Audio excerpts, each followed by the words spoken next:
Huele a medicina, dijo mi hijo, Brandon, y luego soltó una carcajada, un sonido que me atravesó el alma como cristales rotos.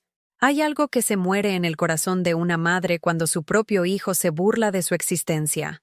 Hoy, les voy a contar algo que nunca pensé que compartiría. Y si, por un solo segundo, sienten que esto les resulta familiar, solo les pido que dejen un me gusta y se suscriban, porque esta historia podría ayudar a alguien a acercarse más al amor de Dios. Amén. Me llamo Elena. Tengo 69 años. Soy viuda, creyente y aparentemente, según mi único hijo, una mujer que huele a medicina. Vivo en una casita azul en Guadalajara, Jalisco.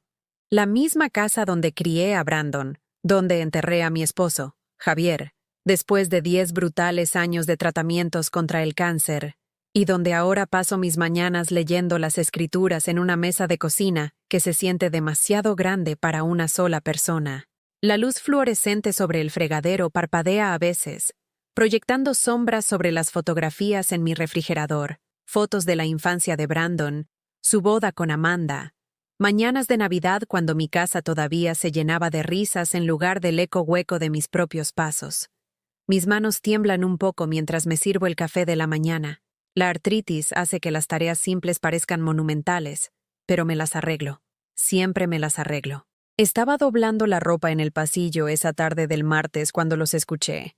Brandon y Amanda estaban junto a mi refrigerador, susurrando, pero no lo suficientemente bajo como para una mujer cuya audición se había agudizado por años de escuchar la respiración entrecortada de Javier por la noche, años de esperar llamadas de médicos con resultados de pruebas que solo empeoraban. Siempre huele a pomada y pastillas, agregó Amanda a la cruel observación de Brandon, su voz portando la crueldad casual de alguien que discute sobre el clima.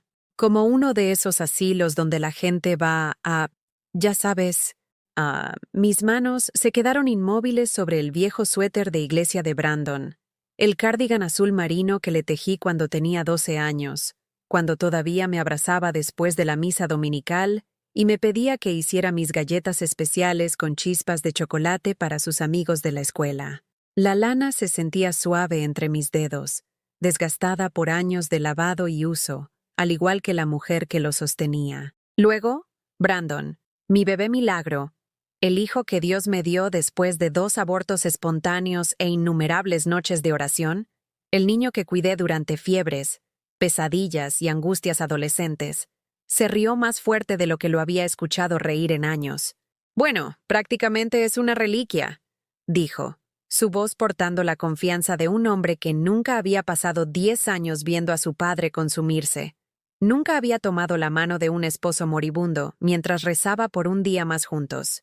Probablemente ya ni nos recuerde para el año que viene, susurró Amanda, y sus risas compartidas resonaron por mi cocina como un toque de difuntos, rebotando en las mismas paredes donde había colgado los dibujos infantiles de Brandon, donde había celebrado su graduación, donde había organizado su cena de ensayo hace solo 3 años. No los confronté. No grité, ni lloré, ni exigí una explicación. En cambio, caminé silenciosamente de regreso al lavadero. Cerré la puerta con el suave clic de alguien que había aprendido a moverse por el mundo sin hacer ruido, y me arrodillé en el frío piso de linóleo. Las lágrimas llegaron como una inundación, no el llanto digno de una mujer cristiana madura, sino los sollozos crudos y rotos de una niña pequeña, que acababa de descubrir que la persona que más amaba en el mundo la veía como nada más que una molestia. Mi rosario estaba sobre la mesa de plegado junto a mí, sus gastadas cuentas de madera captando la luz de la tarde que se filtraba a través de la pequeña ventana del sótano, y lo alcancé con manos que temblaban no por la edad, sino por la angustia. Señor Jesús, susurré entre sollozos, mi voz apenas audible incluso para mí misma. ¿Por qué duele tanto ser olvidada por aquel a quien lo di todo? Lo crié con amor, con las escrituras, con cada gramo de fuerza que tú me diste. ¿Dónde me equivoqué? El silencio que siguió se sintió infinito, extendiéndose por la pequeña habitación como una acusación. Ningún arbusto ardiente apareció. Ninguna voz suave y apacible susurró consuelo. Solo el zumbido constante de la lavadora y el sonido distante de mi hijo y mi nuera discutiendo mis deficiencias en la cocina de arriba. Esa noche, el sueño me eludió por completo. Yací en la cama que había compartido con Javier durante 35 años, mirando al techo mientras los recuerdos jugaban como una cinta de película rota en mi mente. Brandon aprendiendo a andar en bicicleta en nuestro patio. Su sonrisa desdentada amplia de orgullo, cuando finalmente logró mantener el equilibrio sin mi mano firme. Brandon con su traje para su primera comunión, tan serio y reverente al recibir la Eucaristía. Brandon trayendo a Amanda a casa por primera vez, con los ojos brillantes con el tipo de amor que reconocí porque yo misma lo había sentido una vez. ¿Cuándo me convertí en alguien de quien burlarse? ¿Cuándo mi presencia se transformó de consuelo a carga? Apreté la vieja almohada de Javier contra mi pecho, respirando el débil aroma de su loción para después del afeitado que aún persistía a pesar de los meses desde su partida, y me pregunté si esto era lo que se sentía el abandono. No una partida repentina, sino una lenta erosión del respeto y el afecto, hasta que no quedó nada más que obligación y vergüenza. Brandon y Amanda habían estado visitando con más frecuencia últimamente, pero su mayor atención se sentía más clínica que afectuosa. Caminaban por mi casa con los ojos evaluadores de personas que realizan un inventario, notando qué artículos podrían tener valor y cuáles podrían ser fácilmente desechados. El mes pasado, Brandon había preguntado casualmente si había actualizado mi testamento desde que falleció papá. La pregunta se hizo con la naturalidad forzada de alguien que intenta parecer despreocupado por algo que claramente importaba mucho. Amanda había sido aún más directa, enviándome por correo electrónico una lista de hermosas residencias para jubilados, con nombres como Las Praderas Doradas y El Rincón del Sol, lugares donde los ancianos iban a desvanecerse silenciosamente mientras sus familias reanudaban sus vidas sin la carga de la inconveniencia de los padres envejecidos. Los folletos mostraban a personas mayores sonriendo jugando al bingo y cuidando pequeños jardines, pero yo veía a través del alegre marketing el mensaje subyacente. Aquí es donde vas cuando tu familia decide que ya no vales el esfuerzo del amor genuino. Presentaron estas opciones como regalos, oportunidades para que yo me relajara y disfrutara de mis años dorados, sin el estrés de mantener una casa o cocinar para mí, como si la casa donde había construido mi vida se hubiera convertido en una prisión en lugar de un santuario, como si los simples actos de la vida diaria, preparar comidas, cuidar mi pequeño jardín, leer mi Biblia a la luz de la mañana, se hubieran convertido en cargas demasiado pesadas para una mujer de mi edad. «No tendrás que preocuparte por nada, mamá», había dicho Brandon durante su última visita. Su tono era el mismo que había usado al explicar a sus hijos pequeños por qué no podían tomar helado para el desayuno. «Ellos se encargarán de todo. Tus medicamentos, tus comidas, hasta el entretenimiento. Tendrás amigos de tu edad, amigos de mi edad». Como si la amistad pudiera fabricarse por proximidad y circunstancias compartidas, como si los lazos profundos que había formado a través de décadas de servicio en la iglesia y participación comunitaria pudieran ser fácilmente reemplazados por compañía asignada con extraños que casualmente compartieran mi década de nacimiento. Pero fue el comentario sobre el olor lo que más me atormentaba, repitiéndose en mi mente durante las horas de insomnio cuando la casa se sentía demasiado silenciosa y demasiado grande.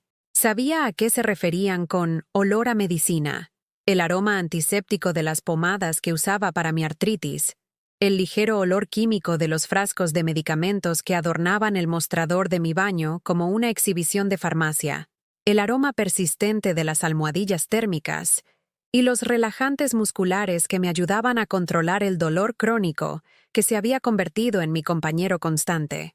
Lo que no entendían, lo que no podían ver más allá de su propia incomodidad, era que cada pastilla, cada pomada, cada ayuda médica representaba mi determinación de seguir siendo independiente, de seguir cuidándome a mí misma y a los demás, a pesar de un cuerpo que había sido desgastado por décadas de servicio.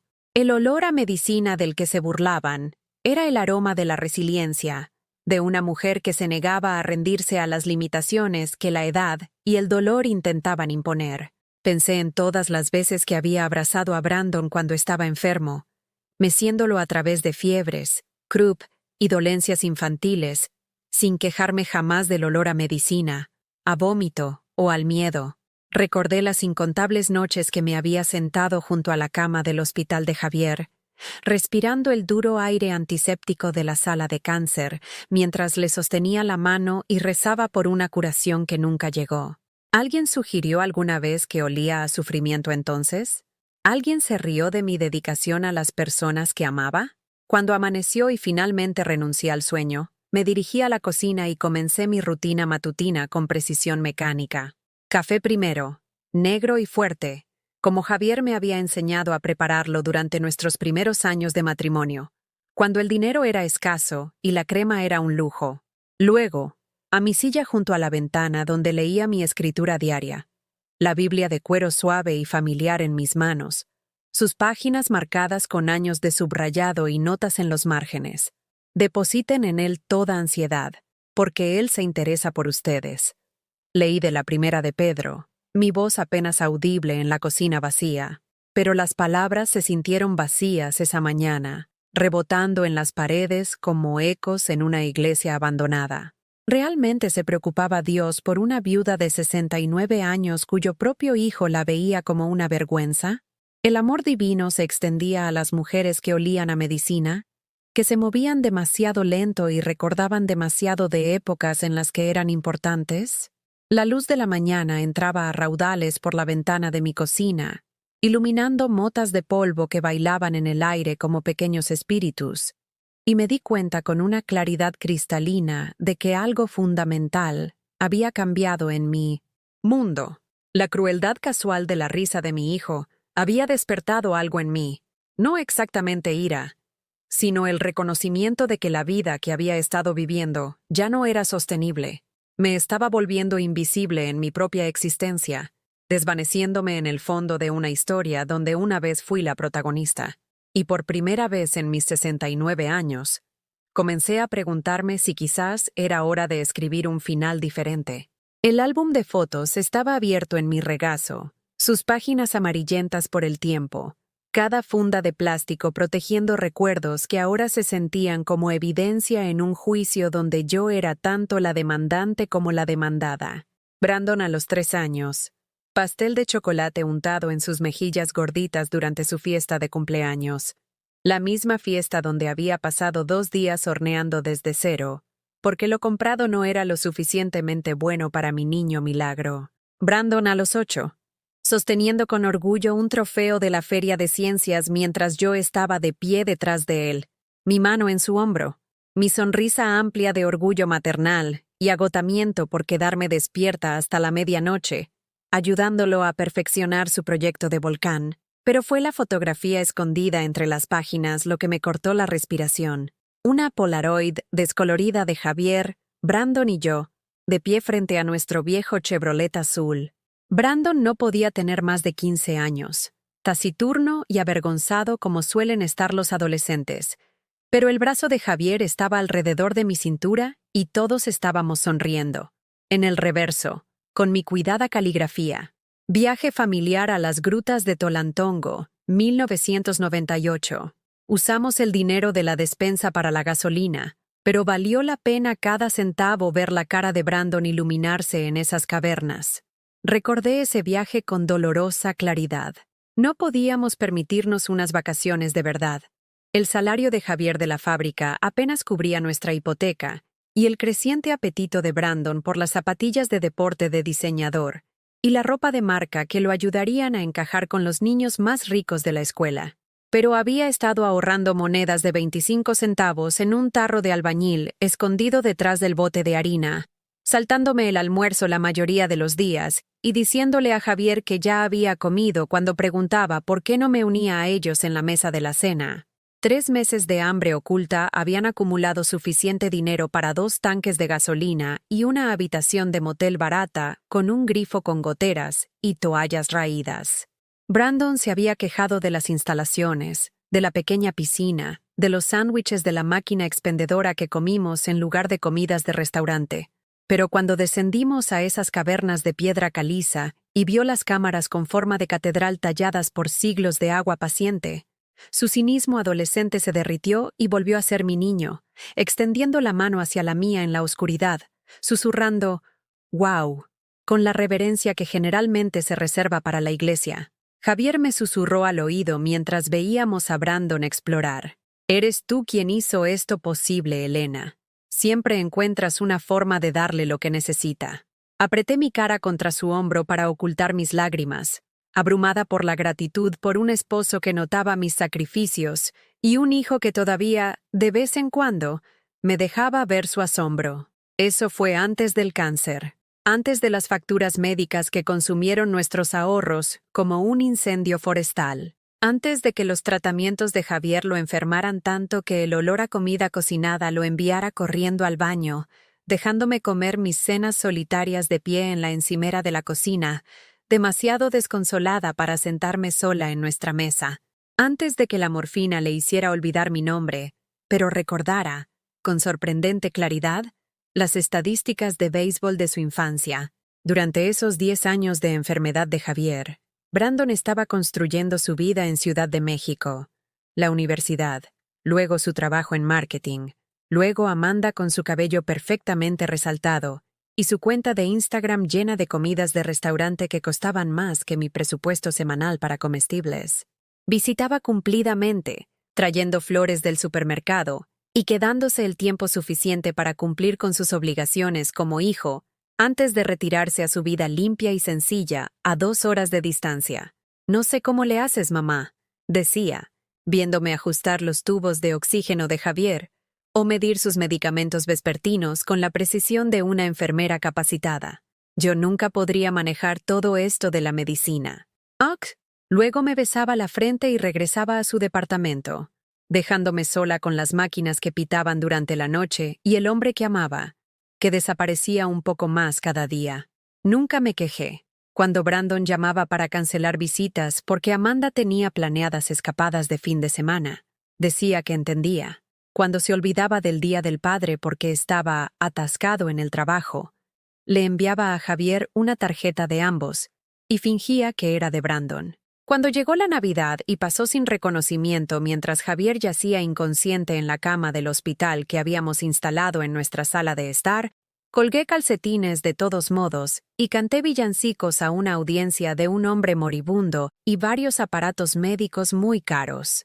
«Echa sobre el Señor tu carga, y Él te sustentará», susurraba durante esas noches oscuras, aferrándome a mi rosario mientras la respiración dificultosa de Javier llenaba el silencio. Jamás permitirá que el justo resbale, pero a veces, en las horas más profundas antes del amanecer, me preguntaba si Dios estaba probando mi fe o simplemente mirando hacia otro lado, mientras yo aprendía exactamente cuánto podía soportar una mujer.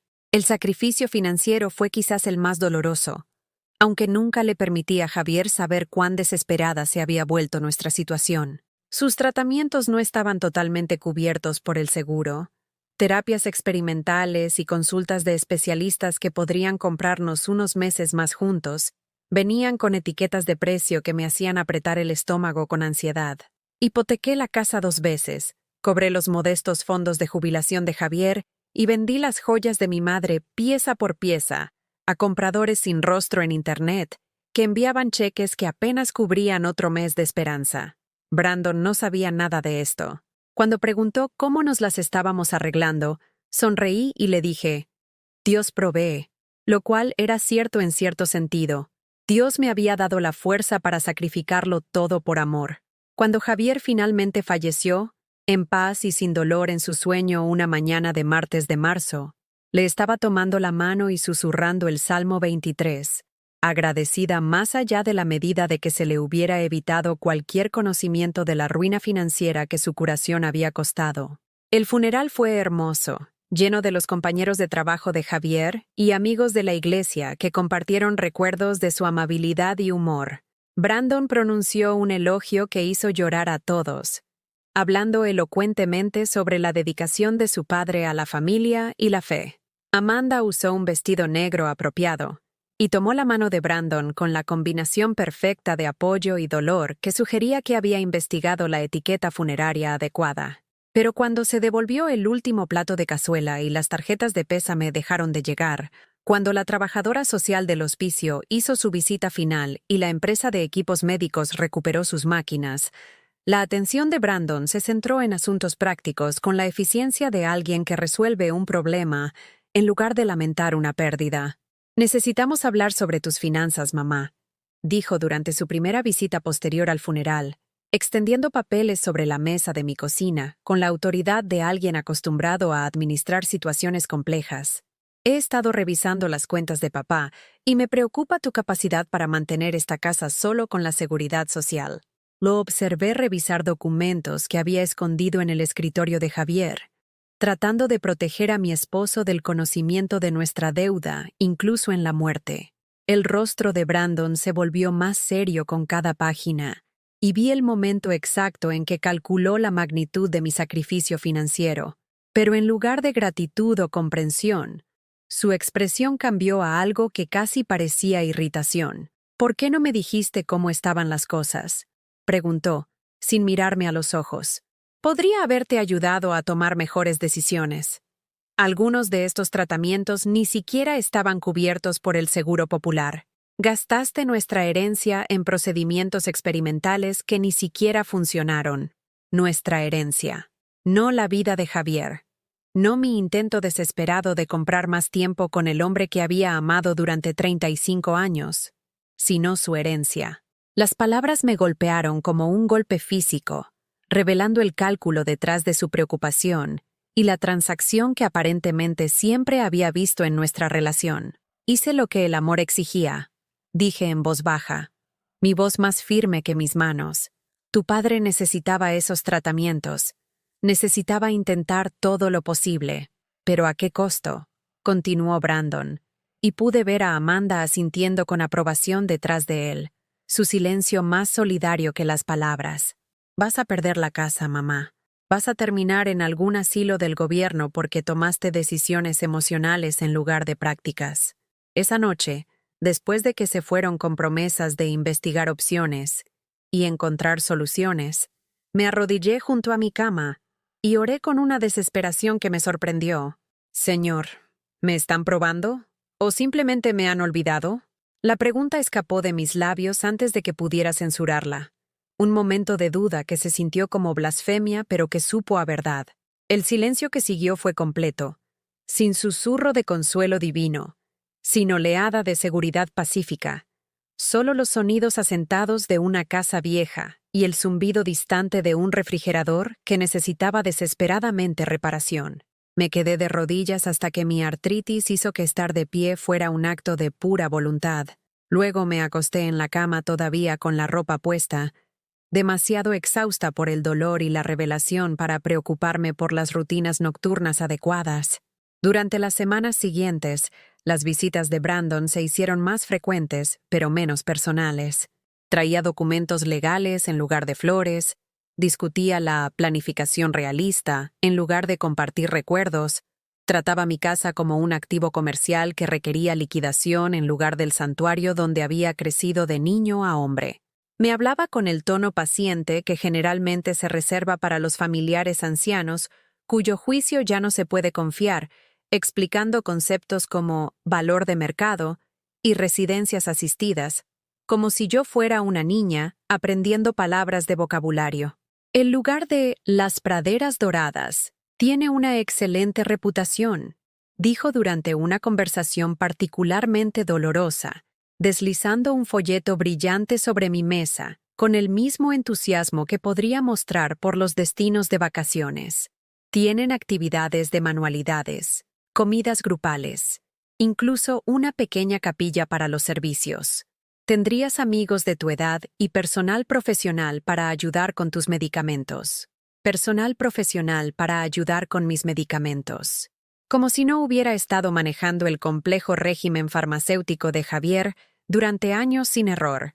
como si no hubiera administrado inyecciones de insulina y monitoreado la presión arterial y coordinado con múltiples especialistas mientras trabajaba a tiempo parcial en la oficina de la iglesia para ayudar a pagar tratamientos que supuestamente se convertirían en nuestra herencia. Todavía no estoy lista para eso, dije, mi voz apenas audible. Esta casa guarda demasiados recuerdos. Quiero quedarme donde me siento cerca de tu padre. Brandon intercambió una mirada con Amanda que decía mucho sobre su paciencia con mis apegos sentimentales. Mamá, no puedes dejar que las emociones dicten decisiones importantes en la vida. Papá ya no está. Aferrarse a esta casa no lo va a traer de vuelta, solo te va a llevar a la bancarrota más rápido. Papá ya no está. 3 palabras que redujeron 35 años de matrimonio al pasado, que descartaron el amor que había moldeado cada decisión que había tomado durante más de la mitad de mi vida. Javier no solo ya no estaba presente en cada habitación de esta casa, en cada fotografía, en cada estante, en el jardín que había plantado, en el columpio del porche que había construido y en la cocina donde me besaba para despedirse cada mañana durante décadas. Pero Brandon solo veía metros cuadrados y potencial de mercado, examinando mi santuario empapado de dolor con el cálculo frío de alguien que ya se había mudado emocionalmente. Y mientras lo observaba medir los marcos de las puertas y discutir estrategias de puesta en escena con Amanda, me di cuenta con una claridad aplastante de que me había convertido, a sus ojos, en otro activo más para ser gestionado de la manera más eficiente posible. Esa realización se asentó en mis huesos como la artritis. Un dolor permanente que la oración y el tiempo parecían impotentes para curar. Mi 70º cumpleaños llegó y se fue como cualquier otro martes de octubre, marcado solo por las hojas cambiantes fuera de la ventana de mi cocina y el silencio que se había convertido en mi compañera más fiel. Había rodeado la fecha con tinta roja en mi calendario meses antes.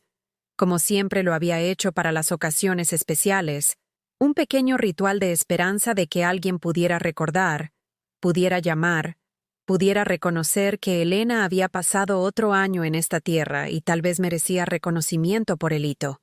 El teléfono nunca sonó.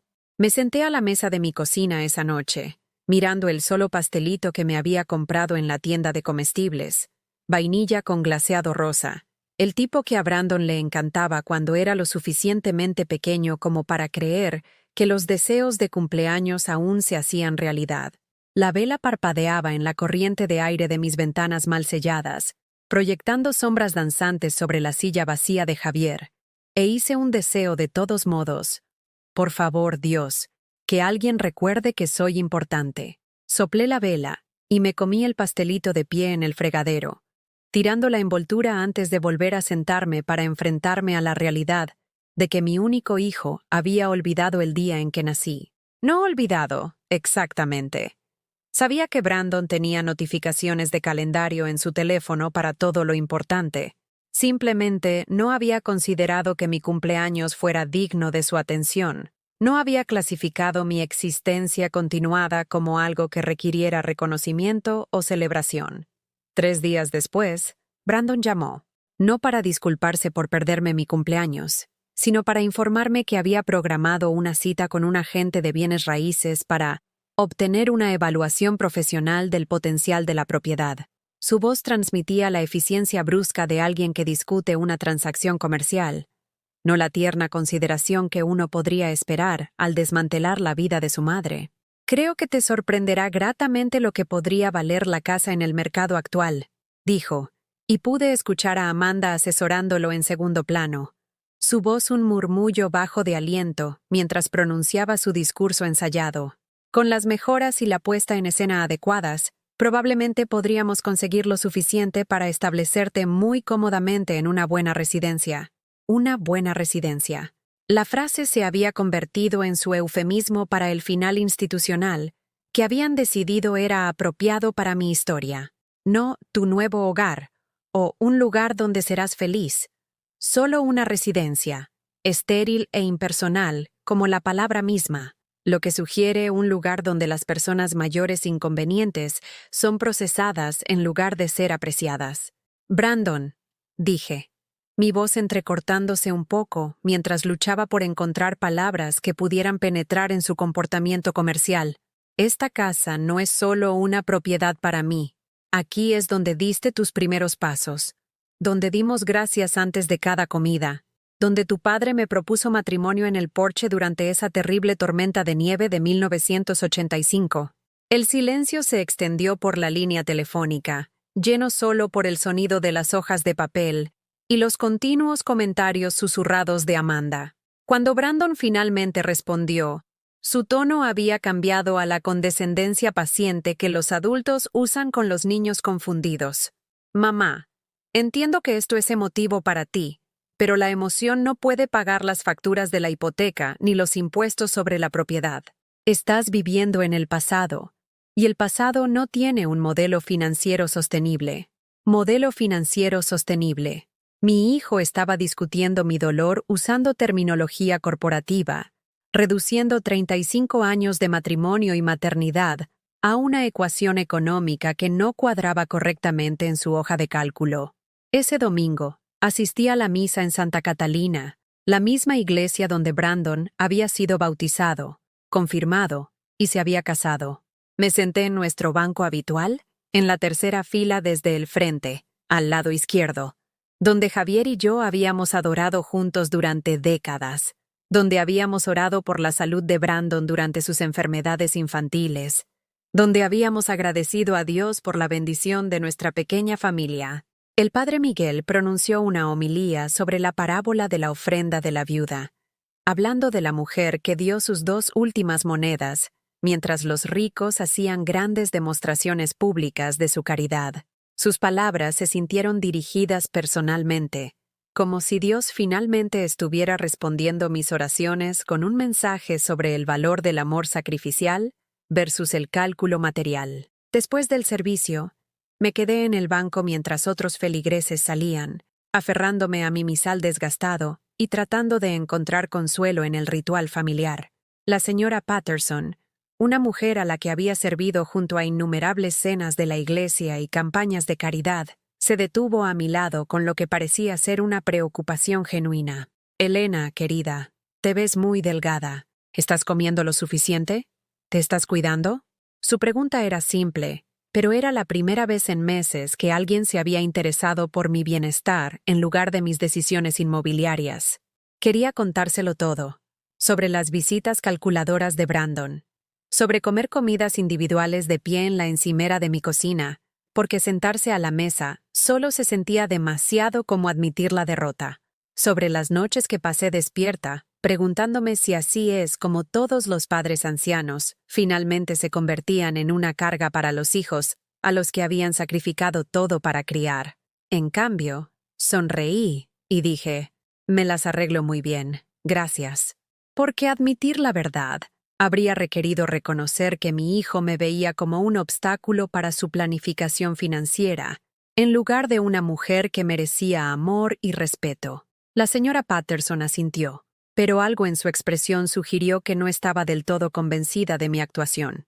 Me apretó la mano con sus dedos artríticos, manos que entendían la batalla diaria contra el dolor y la limitación, y dijo en voz baja, «Sabes, a veces, arreglárselas y prosperar son 2 cosas muy diferentes. Si alguna vez necesitas algo, cualquier cosa, llámame».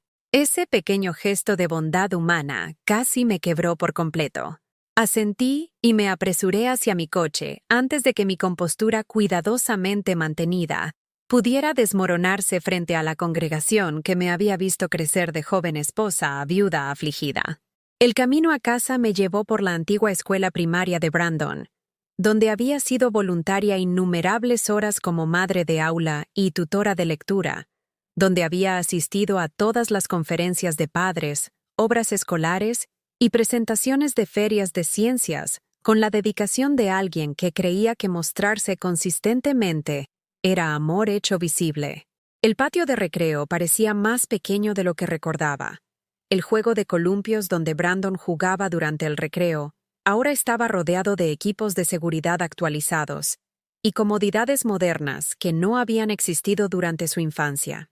Me estacioné en el estacionamiento vacío y me senté en mi coche, mirando el edificio donde mi hijo había aprendido a leer, escribir y pensar críticamente, habilidades que había reforzado cada noche en nuestra mesa de la cocina, ayudándolo con las tareas mientras la cena hervía a fuego lento en la estufa y Javier veía las noticias de la noche.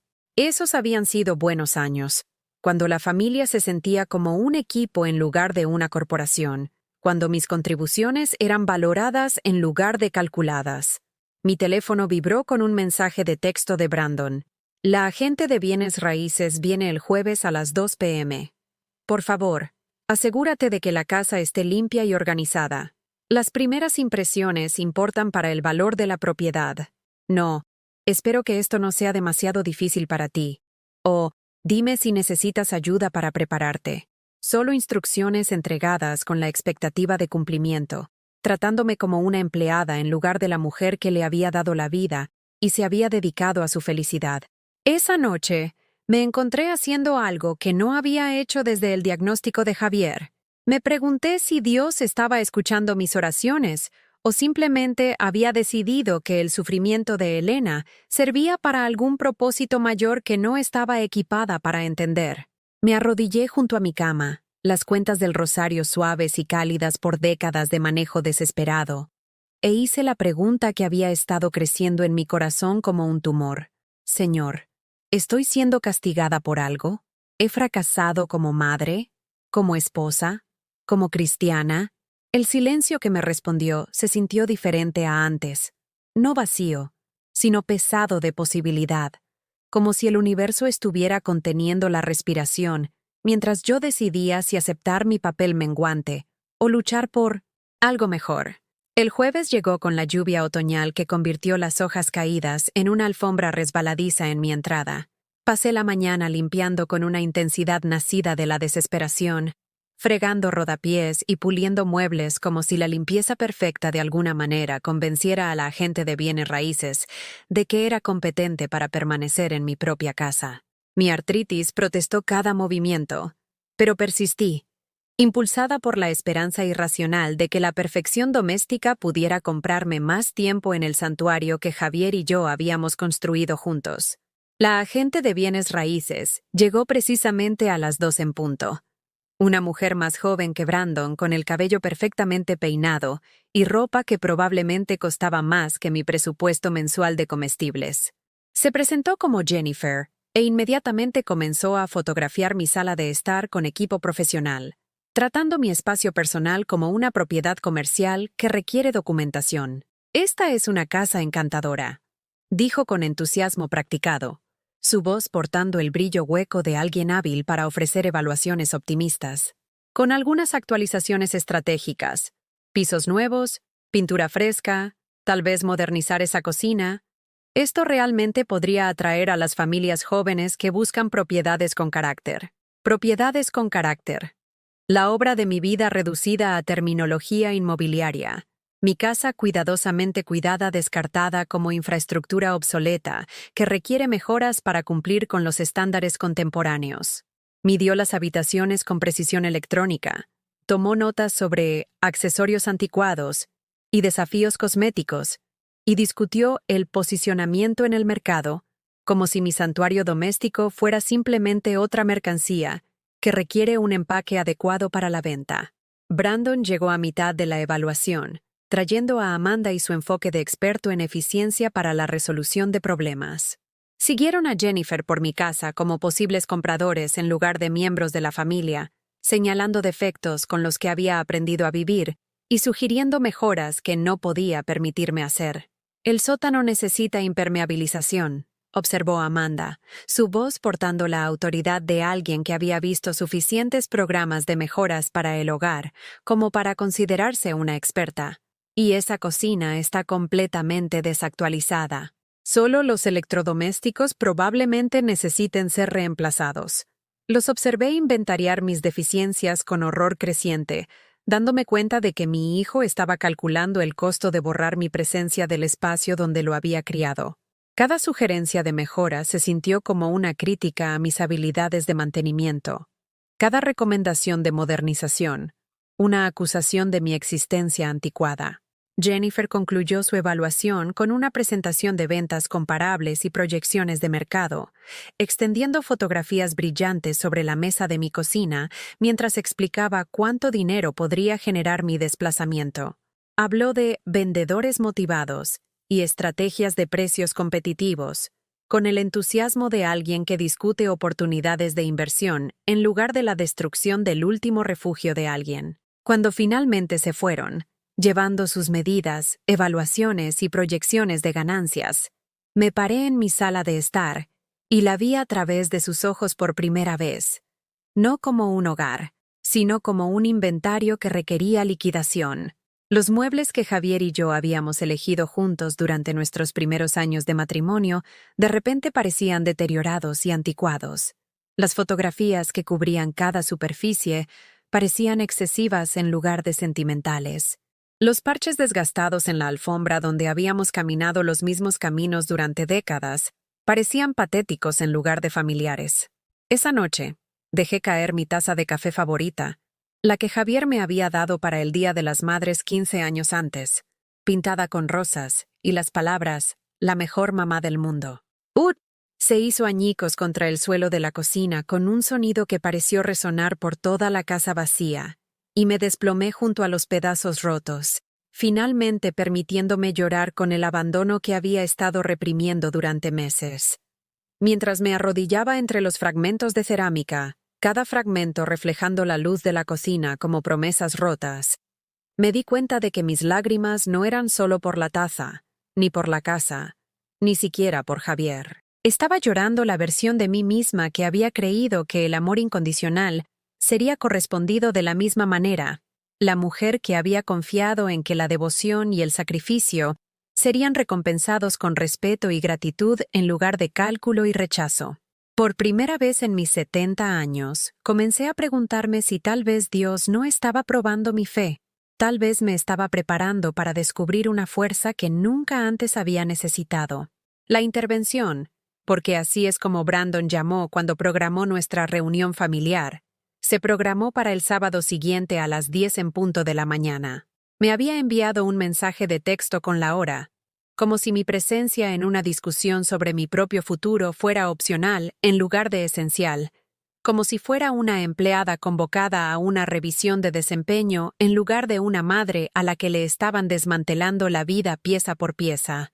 Pasé el viernes por la noche preparándome para lo que sentía como mi propio juicio, sacando mi mejor vestido, el azul marino con flores pequeñas que Javier siempre decía que resaltaban mis ojos, y practicando las palabras que podría usar para defender mi derecho a permanecer en mi propia casa.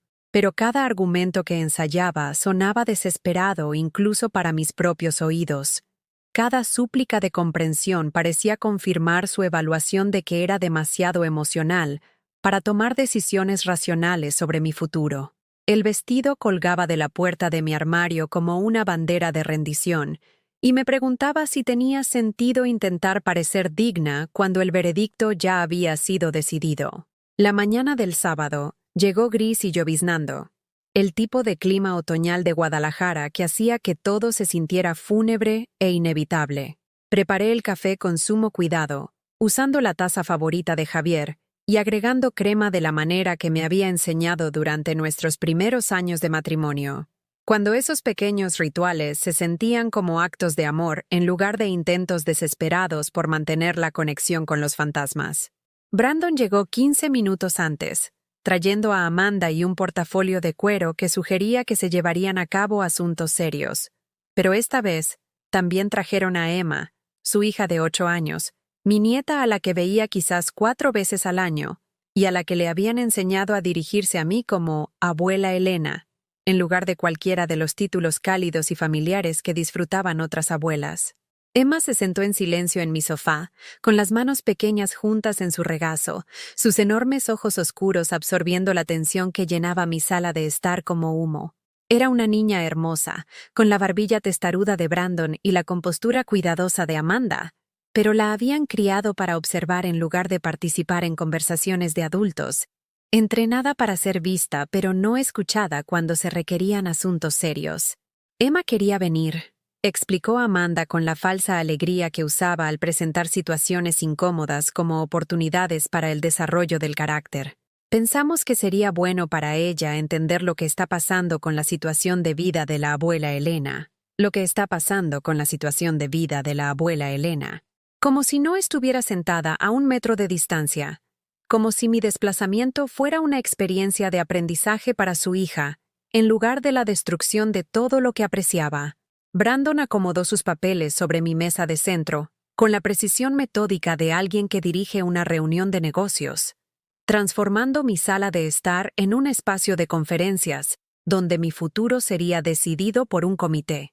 El portafolio de cuero contenía listados de bienes raíces, folletos de residencias y proyecciones financieras que reducían mi existencia a columnas de números y análisis de costo-beneficio.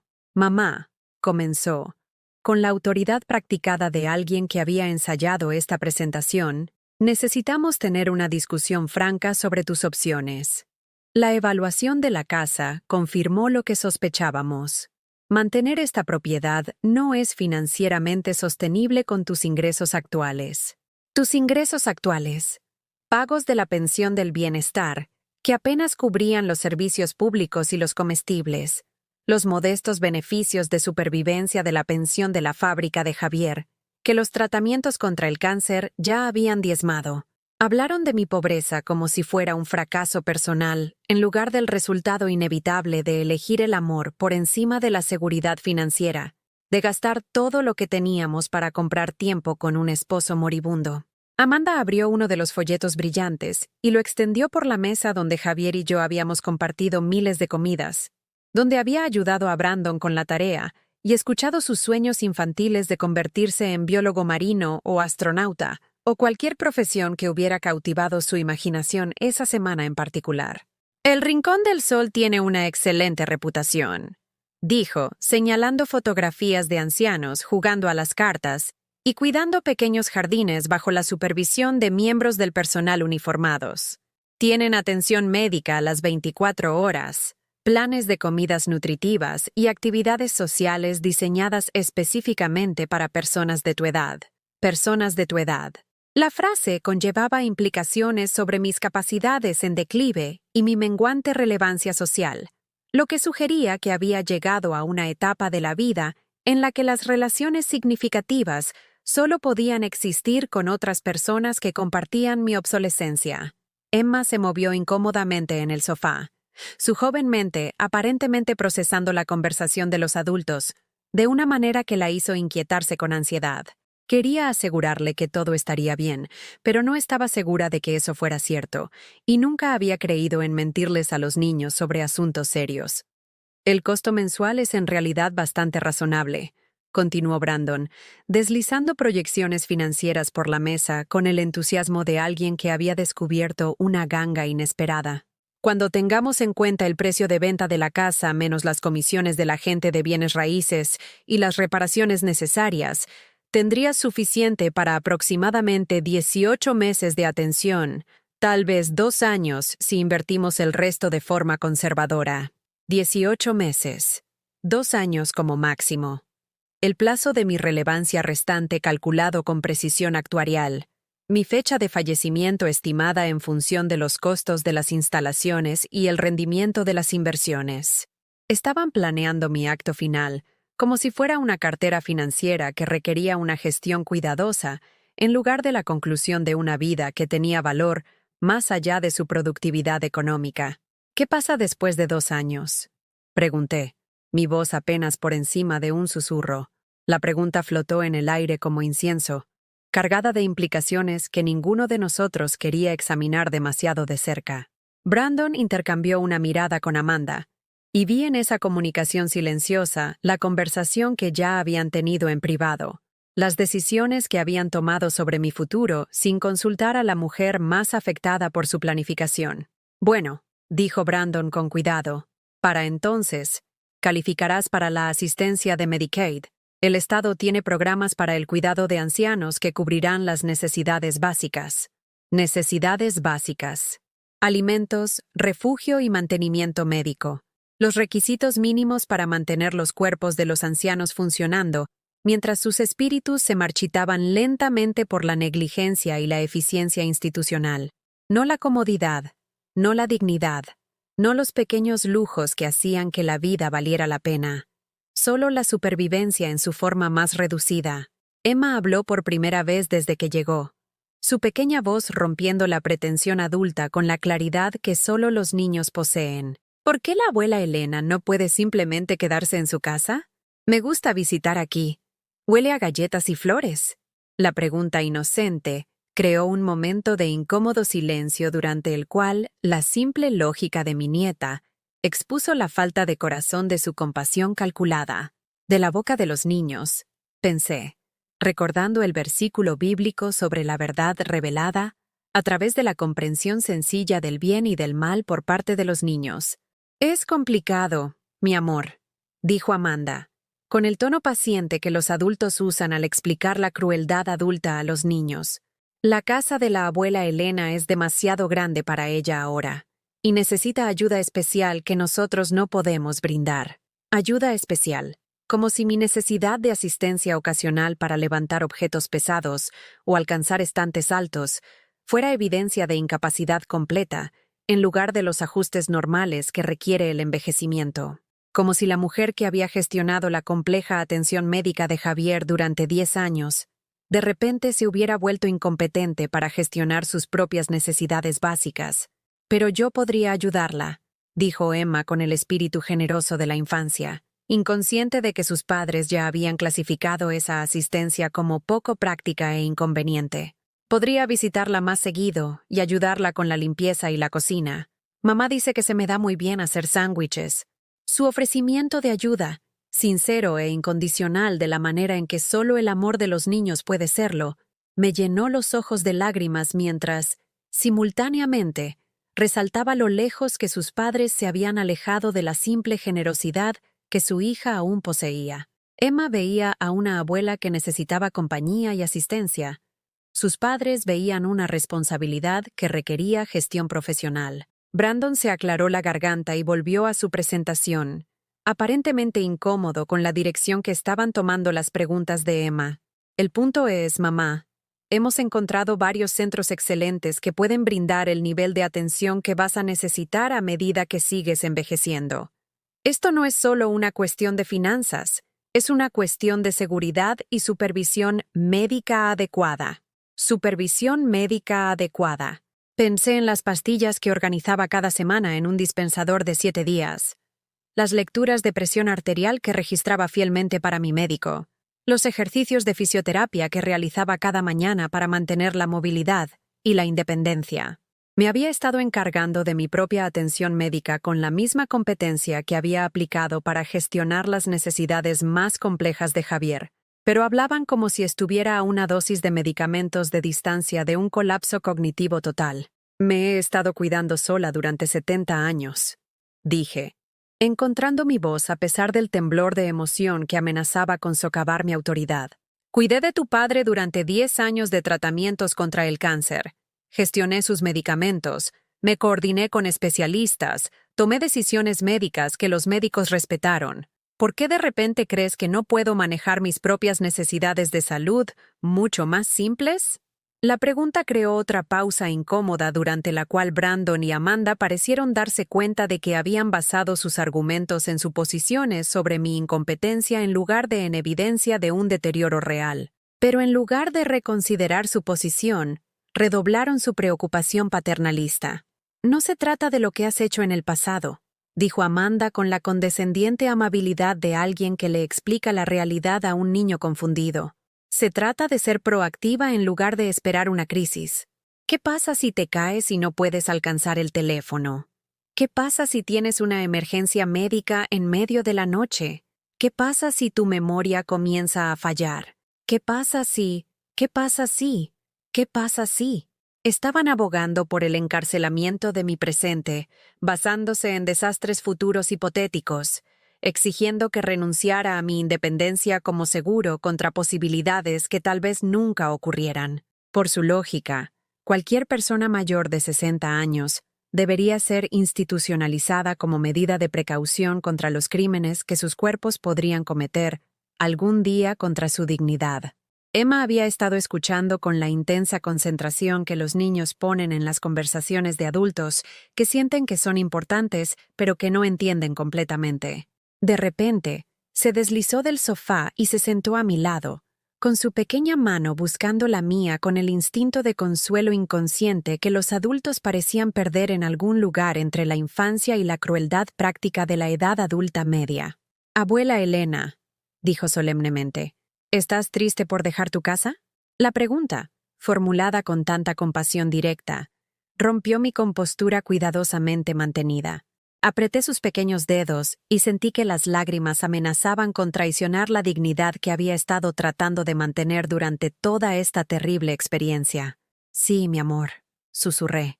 «Esta casa guarda todos mis recuerdos de tu abuelo y de tu papá cuando era pequeño. Es donde me siento más cerca de las personas que amo». Emma asintió con la grave comprensión de alguien que nunca había tenido que elegir entre el amor y la logística. Alguien que todavía creía que el apego emocional era razón suficiente para luchar por lo que importaba.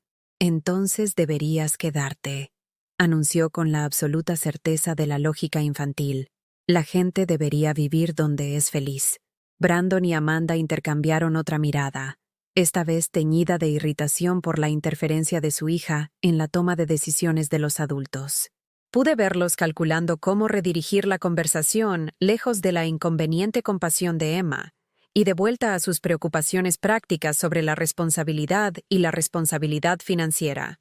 «Emma, cariño», dijo Brandon, con el ligero tono que sugería que su paciencia se estaba agotando, «a veces los adultos tienen que tomar decisiones que no se sienten bien, pero que son lo correcto. La abuela Elena estará mucho más segura y feliz en el Rincón del Sol una vez que se ajuste a su nueva situación. La abuela Elena estará mucho más segura y feliz». Hablaba sobre mi futuro estado emocional con la confianza de alguien que nunca había pasado una sola noche en una institución, nunca había experimentado la soledad particular de estar rodeado de extraños, a quienes se les pagaba para brindar eficiencia en lugar de afecto. Pero fue la respuesta de Emma lo que finalmente cristalizó algo que había estado creciendo en mi pecho durante toda esta farsa. Miró a su padre con la decepción que solo los niños inocentes pueden expresar cuando los adultos no cumplen con sus expectativas básicas de decencia. «Papi», dijo en voz baja, «eso no es lo que Jesús haría». «Oh». Las palabras flotaron en el aire como una bendición, llevando más autoridad moral que todas las proyecciones financieras de Brandon y las preocupaciones prácticas de Amanda combinadas. Mi nieta de 8 años había identificado el problema central con la claridad que sus padres parecían incapaces de lograr. Esto no era un problema financiero, ni una preocupación de seguridad, ni un problema de atención médica. Esta era una prueba de amor cristiano, y la estaban reprobando espectacularmente. Por primera vez desde que comenzó esta terrible experiencia, sentí algo más que desesperación creciendo en mi pecho. La fe sencilla de Emma me había recordado algo que había olvidado temporalmente en mi dolor y confusión. No era solo una mujer que se enfrentaba al desalojo de su hogar. Era una hija de Dios que había pasado 70 años aprendiendo a amar sacrificialmente. Y tal vez era hora de descubrir cómo era la fuerza cuando dejaba de disculparse por ocupar un espacio en el mundo. Esa noche, después de que Brandon y Amanda se hubieran ido con su portafolio derrotado y las palabras inocentes de Emma todavía resonaran en mi casa vacía, hice algo que no había hecho en décadas. Me enojé con Dios.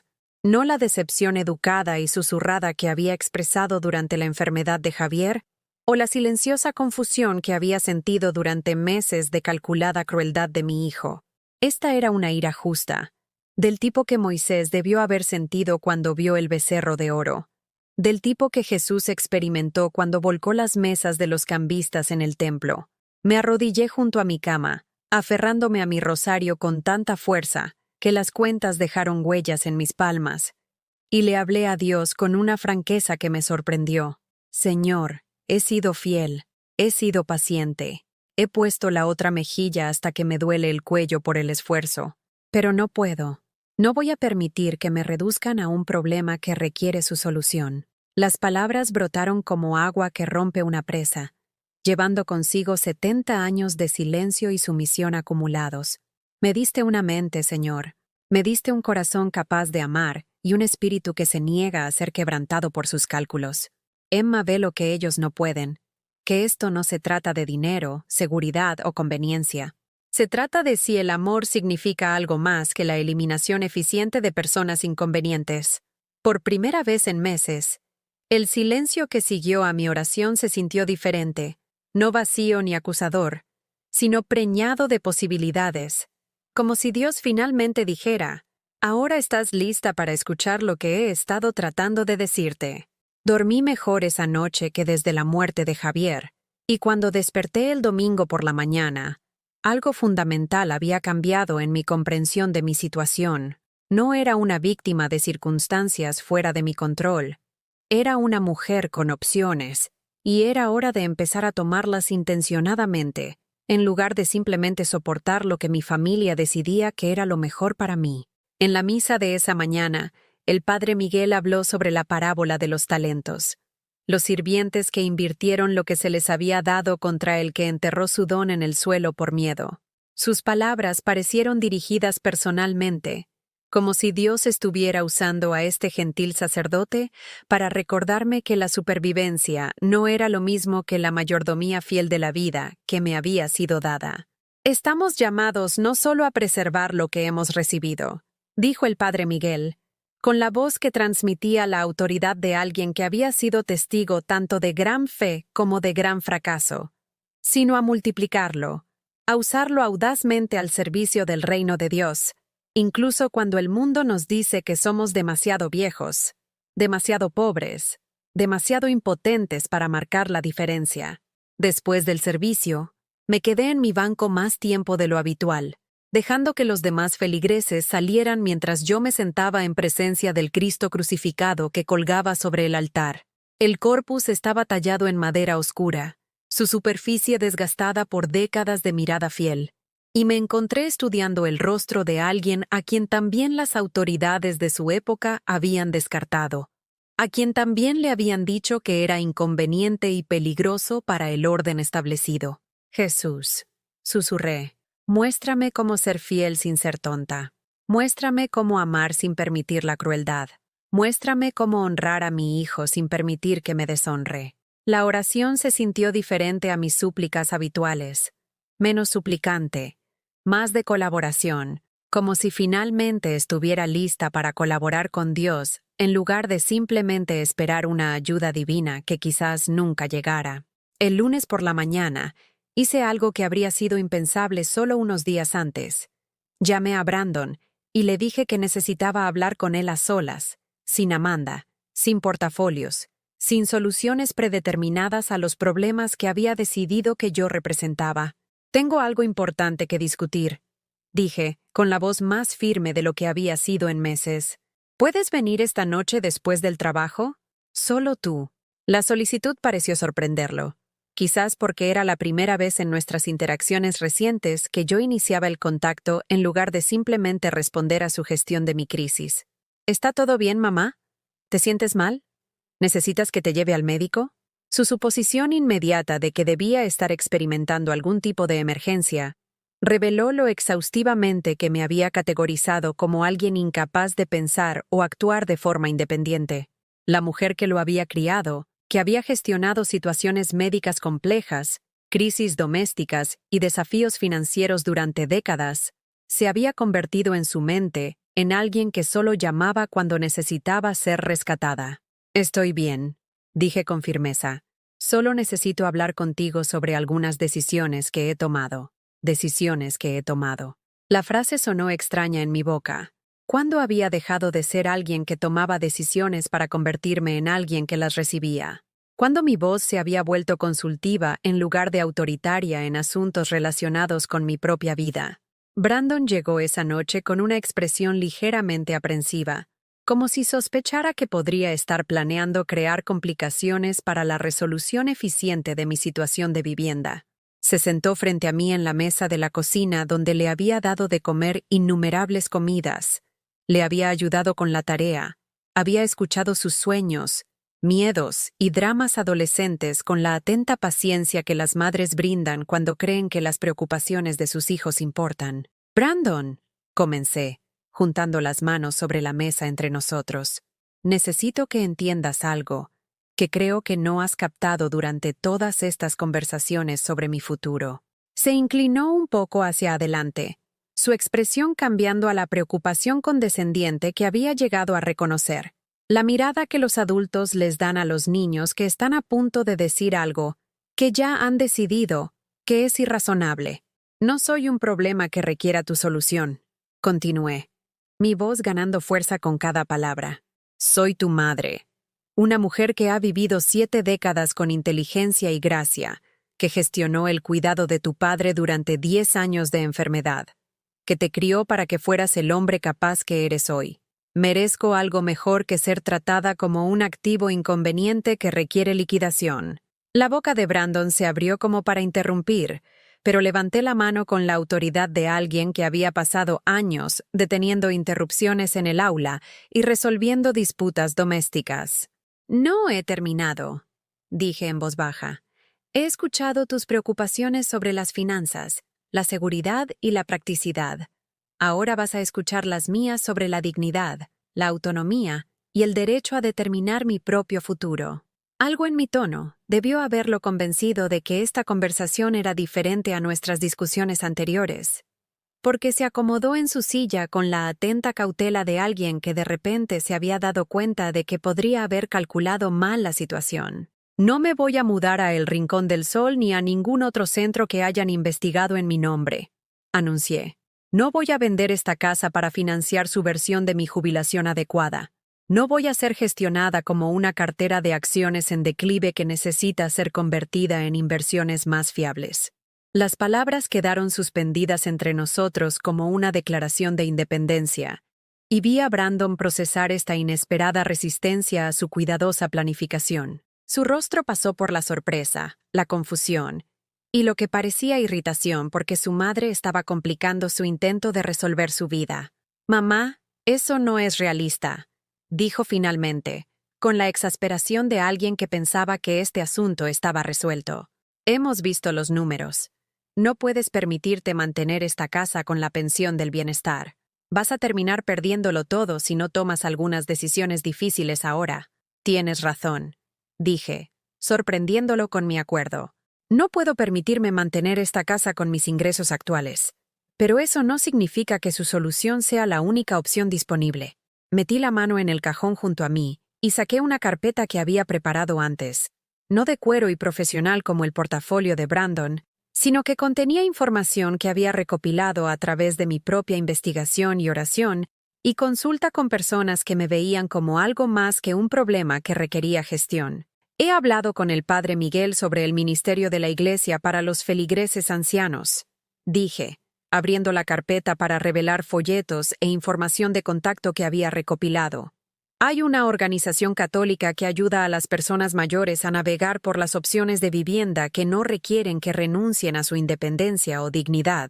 La expresión de Brandon cambió a algo que parecía casi alarma, como si de repente se hubiera dado cuenta de que su cuidadoso control de mi situación podría estar escapándose de sus manos. También me he puesto en contacto con la asistencia legal sobre mis derechos como propietaria de una vivienda que enfrenta dificultades financieras. Continué, sacando otro juego de documentos. Hay programas disponibles para personas en mi situación, hipotecas inversas, aplazamientos de impuestos sobre la propiedad, programas de asistencia para servicios públicos que podrían permitirme permanecer en mi casa mientras gestiono los desafíos financieros. Mamá, esos programas son complicados, dijo Brandon, con el tono urgente de alguien que siente que su autoridad está siendo desafiada. No entiendes todas las implicaciones legales y los riesgos financieros que implican. Podrías terminar en una situación mucho peor si no manejas estas cosas correctamente. Entonces, ayúdame a entenderlos. Dije simplemente, en lugar de decidir qué es lo mejor para mí, ayúdame a explorar todas mis opciones para que pueda tomar una decisión informada sobre mi propia vida. La solicitud pareció tomarlo por sorpresa, como si la posibilidad de involucrarme en decisiones sobre mi futuro fuera un concepto novedoso que requería una cuidadosa consideración. «Y si determino que la atención institucional es eventualmente necesaria», continué, Entonces tomaré esa decisión yo misma, cuando esté lista, basándome en mi propia evaluación de mis necesidades en lugar de su evaluación de mis deficiencias. Brandon se sentó en silencio durante varios momentos, aparentemente procesando esta inesperada afirmación de autoridad materna. Cuando finalmente habló, su voz había perdido parte de su tono condescendiente. «No entiendo por qué estás haciendo esto tan difícil», dijo. «Estoy tratando de ayudarte. Estoy tratando de asegurarme de que estés segura y atendida». «Lo sé», dije, y por primera vez en meses lo decía en serio. «Pero ayudar se ve diferente a controlar. El amor se ve diferente a la gestión. Y cuidarme no significa tomar decisiones por mí. Significa apoyarme mientras tomo mis propias decisiones». Esa noche, después de que Brandon se fue con la promesa de pensar en lo que había dicho, me senté en la silla de Javier y abrí mi Biblia en un pasaje que había marcado años atrás durante un período particularmente difícil de nuestro matrimonio. Las palabras de Proverbios 31 parecieron brillar a la luz de la lámpara. Se viste de fuerza y dignidad, y se ríe del porvenir, fuerza y dignidad. No la sumisión y gratitud por las migajas de respeto que otros eligieron ofrecer, sino la expectativa confiada de que una mujer de 70 años se había ganado el derecho de determinar su propio futuro. Me preparé una taza de té, del de hojas sueltas, del bueno, en la taza favorita de Javier, y me senté en la mesa de mi cocina planeando la siguiente fase de mi vida, con la misma cuidadosa atención que una vez había dedicado a criar a mi hijo y a cuidar a mi esposo. Pero esta vez estaba planeando para mí, con la comprensión radical de que el autocuidado no era egoísta cuando significaba negarse a ser disminuida por personas que habían olvidado que el respeto no era algo que las mujeres mayores tuvieran que ganarse, sino algo que merecían simplemente en virtud de haber sobrevivido 7 décadas con sus almas intactas. Por primera vez desde la muerte de Javier, me acosté esa noche sintiéndome como una mujer con un futuro, en lugar de un problema en espera de solución. La casa se sintió diferente a mi alrededor, no como una carga que no podía manejar, sino como un santuario que tenía todo el derecho a defender. Y en mis sueños, volví a escuchar la voz de Emma. Eso no es lo que Jesús haría. Pero esta vez, en lugar de la condena para Brandon y Amanda, las palabras se sintieron como un estímulo para mí, un permiso para seguir la claridad moral de mi nieta en lugar de aceptar la crueldad práctica del mundo. Cuando llegó la mañana, comenzaría el trabajo de reconstruir mi vida, de acuerdo con mi propia comprensión de cómo se veía la fidelidad a los 70 años. No la rendición disfrazada de sabiduría, sino el coraje vestido con la dignidad que nadie podía quitarme a menos que yo eligiera regalarla. La reacción de Brandon a mi recién descubierta independencia llegó rápidamente, y con una intensidad que reveló cuán profundamente mi resistencia había amenazado su sentido de control. 3 días después de nuestra conversación en la mesa de la cocina, llegó a mi casa sin avisar, trayendo a Amanda y a un hombre que nunca había visto antes, alguien con un traje caro que se presentó como un consejero familiar especializado en las transiciones de cuidado de personas mayores. Estaba en mi jardín cuando llegaron, arrodillada entre los crisantemos que Javier había plantado el año anterior a su diagnóstico, quitando malas hierbas con la paciente metódica que 70 años de vida me habían enseñado. Mis manos estaban sucias, mi viejo vestido de jardinería manchado de tierra, y estoy segura de que me veía exactamente como la anciana confundida que habían decidido que era, alguien que necesitaba una intervención profesional para comprender sus propias limitaciones. «Mamá», llamó Brandon desde el porche trasero, con la alegre alegría forzada de alguien que entrega noticias desagradables. «Trajimos a alguien para hablar contigo sobre tus opciones. El Dr. Harrison se especializa en ayudar a las familias a navegar por las transiciones difíciles». El Dr. Harrison. «No nos gustaría presentarte a alguien. O, ¿estarías dispuesta a hablar con un consejero? Sino el hecho consumado de una evaluación profesional entregada sin mi consentimiento ni consulta. Habían decidido que necesitaba una evaluación, así que la evaluación ocurriría, independientemente de mis preferencias en el asunto. Me puse de pie lentamente, mis rodillas con artritis protestando por la transición de arrodillarme a estar de pie, y me limpié las manos con el delantal de jardinería que había pertenecido a la madre de Javier, otra pequeña herencia de una mujer que había comprendido que la dignidad podía mantenerse incluso mientras se trabajaba con tierra y plantas. Los tres observaron mis cuidadosos movimientos con la atención clínica de personas que evalúan la evidencia de declive, anotando cada pequeña dificultad como confirmación de sus conclusiones predeterminadas. No esperaba compañía, dije, con la voz tranquila a pesar de la ira que comenzaba a acumularse en mi pecho. Si querían que me reuniera con alguien, deberían haber preguntado si estaba interesada en lugar de simplemente arreglarlo sin mi conocimiento. El doctor Harrison dio un paso adelante con la suavidad practicada de alguien acostumbrado a gestionar pacientes ancianos resistentes. Tenía quizás 50 años, con cabello plateado y el tipo de porte seguro que sugería que había convencido con éxito a muchas familias de que su juicio profesional superaba las preferencias personales. Señora Thompson, entiendo que esto se siente intrusivo, dijo, su tono llevando la bondadosa condescendencia que los profesionales médicos a menudo usaban al dirigirse a personas que ya habían decidido que estaban cognitivamente comprometidas. Pero su familia está preocupada por su capacidad para tomar decisiones sensatas con respecto a su situación de vida. A veces, un tercer objetivo puede ayudar a aclarar lo que realmente es lo mejor para todos. Lo mejor para todos. La frase reveló todo sobre cómo esta intervención había sido enmarcada en sus sesiones de planificación, no como algo diseñado para ayudarme, sino como algo necesario para proteger sus intereses de mi terca negativa a cooperar con sus soluciones. ¿Mi capacidad para tomar decisiones? Dije, mi voz cada vez más aguda. ¿La misma capacidad de toma de decisiones que gestionó la compleja atención médica de Javier durante 10 años? ¿El mismo juicio que crió a un hijo exitoso y mantuvo un hogar y contribuyó a mi comunidad durante 7 décadas? ¿Cuándo exactamente determinaron que me había vuelto incompetente? Amanda se movió incómodamente, aparentemente reconociendo que su intervención sorpresa no estaba procediendo tan bien como habían anticipado. El doctor Harrison, sin embargo, mantuvo su compostura profesional, sacando una carpeta con formularios que sugerían que esta evaluación había sido planeada con considerable detalle. Señora Thompson, nadie está cuestionando sus capacidades pasadas, dijo, su voz adoptando el tono explicativo paciente utilizado con los niños confundidos.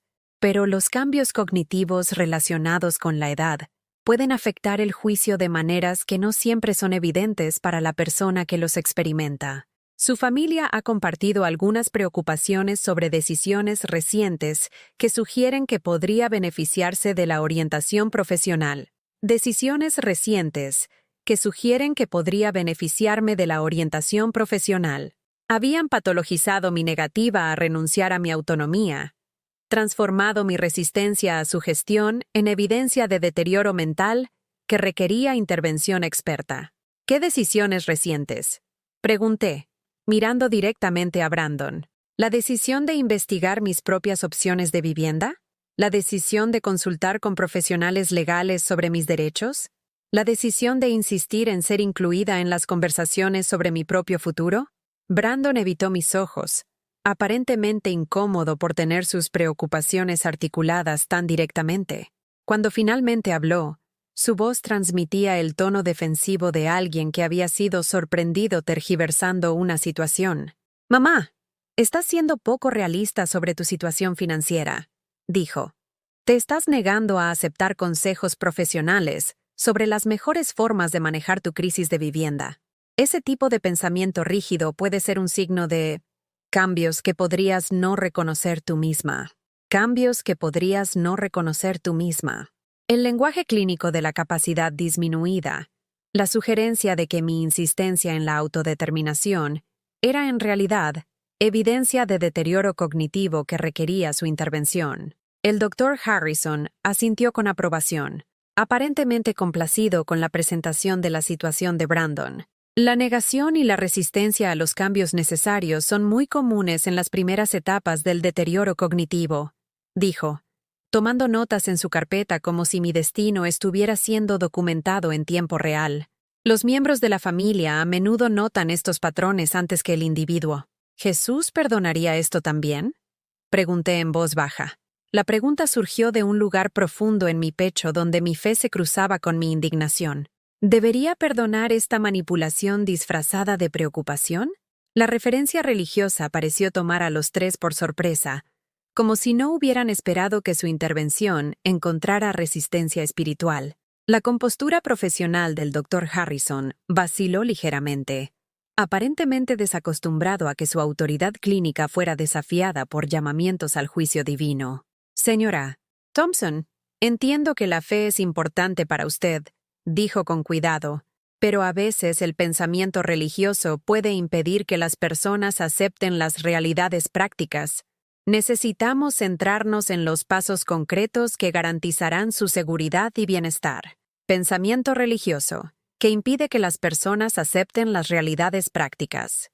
Acababa de descartar mi fe cristiana como un impedimento cognitivo para la toma de decisiones racionales, reduciendo 7 décadas de práctica espiritual a un obstáculo que requería gestión profesional. Ese fue el momento en que algo cristalizó en mi comprensión de lo que estaba pasando en mi propia sala de estar.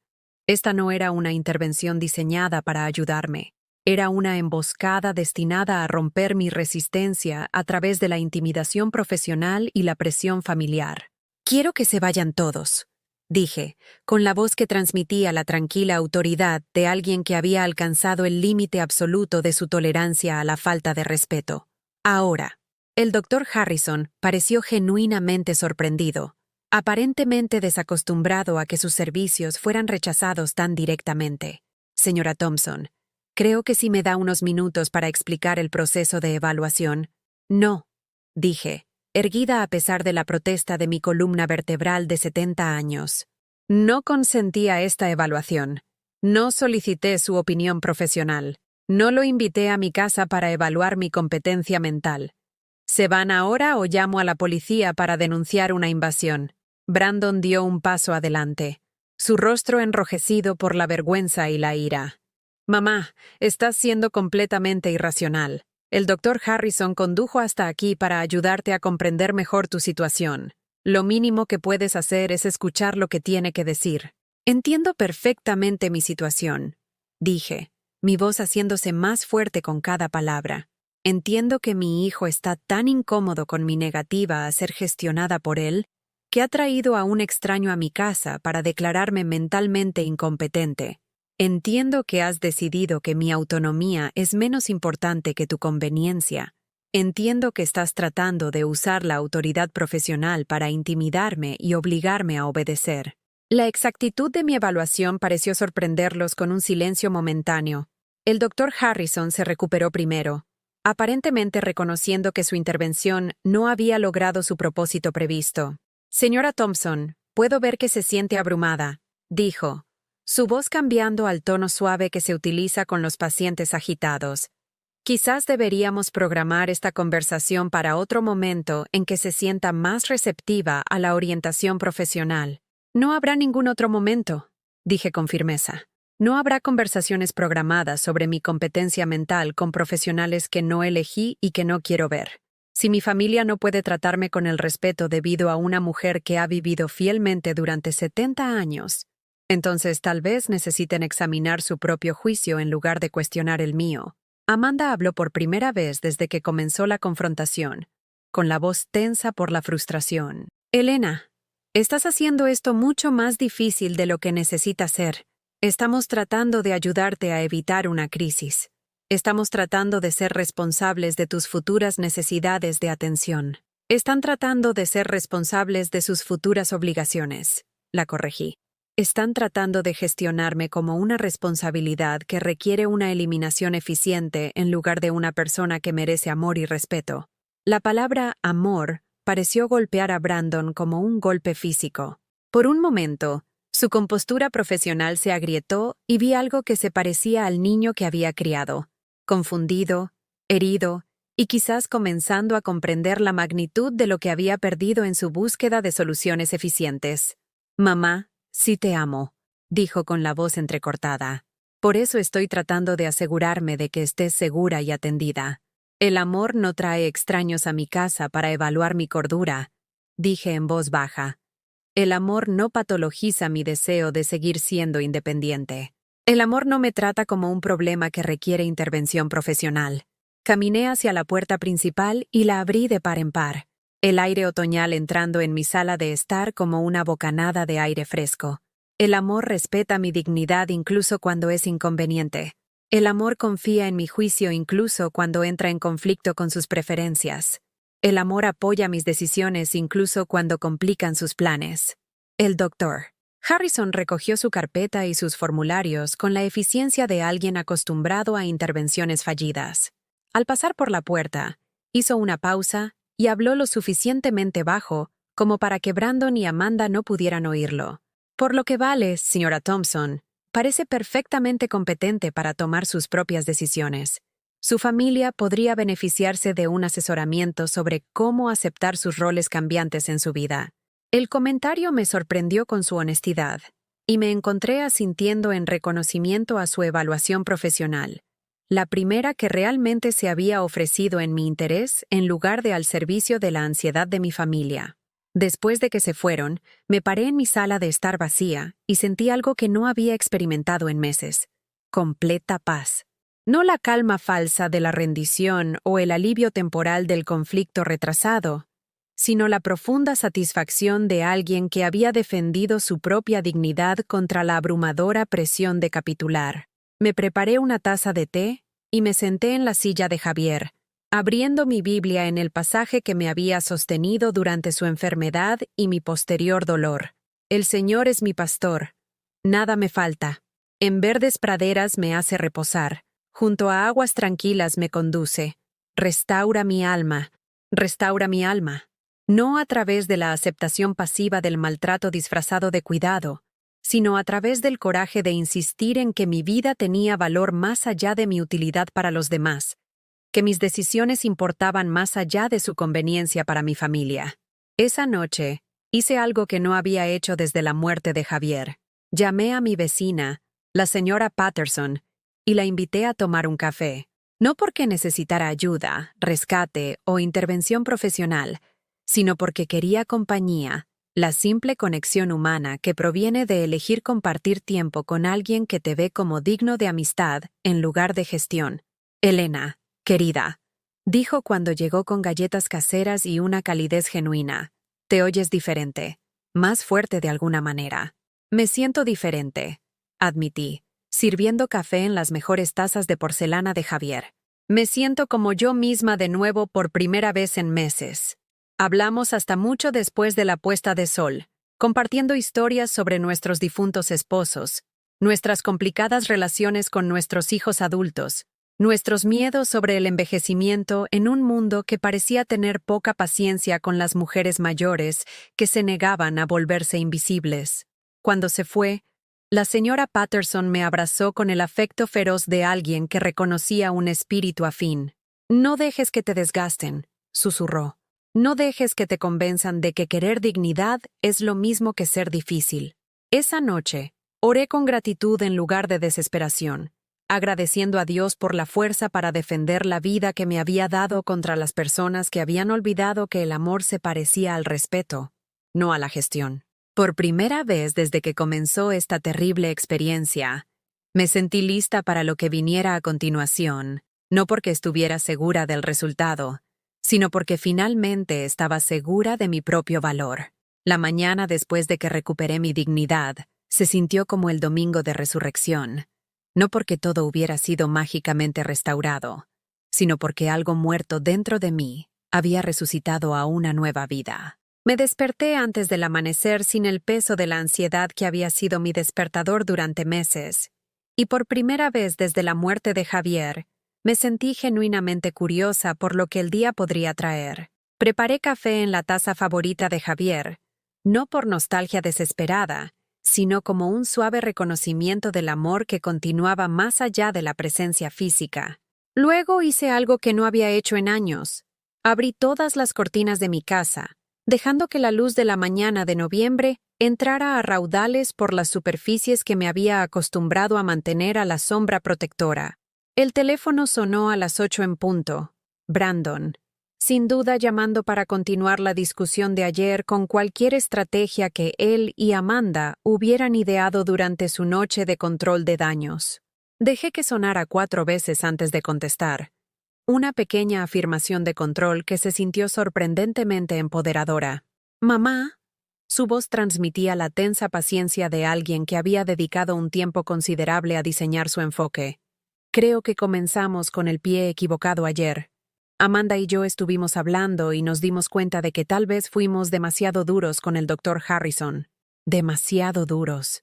Como si el problema hubiera sido su metodología en lugar de su suposición fundamental de que necesitaba una evaluación profesional para validar mi derecho a la autodeterminación.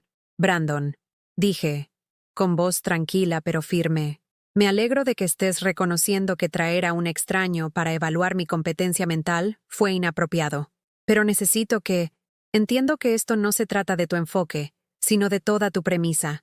El silencio se extendió por la línea telefónica, salpicado solo por el tenue sonido del tráfico de fondo que sugería que estaba llamando desde su coche, probablemente de camino al trabajo, donde los problemas tenían soluciones sencillas y la gente seguía protocolos de gestión razonables. No necesito ser gestionada, continué. Necesito ser respetada. No necesito ser rescatada de mis propias decisiones. Necesito ser apoyada mientras las tomo. ¿Puedes entender la diferencia? Lo estoy intentando, mamá, dijo, y algo en su voz sugería que realmente podría significarlo. Es solo que... Me preocupa que estés sola en esa casa tan grande. Me preocupa lo que pasará si te caes, te enfermas, o no puedes manejar las cosas como solías hacerlo. Su preocupación sonó genuina por primera vez en meses, despojada de la práctica calculadora que había caracterizado nuestras conversaciones recientes. Quizás la fallida intervención del doctor Harrison lo había obligado a examinar sus propias motivaciones con más honestidad.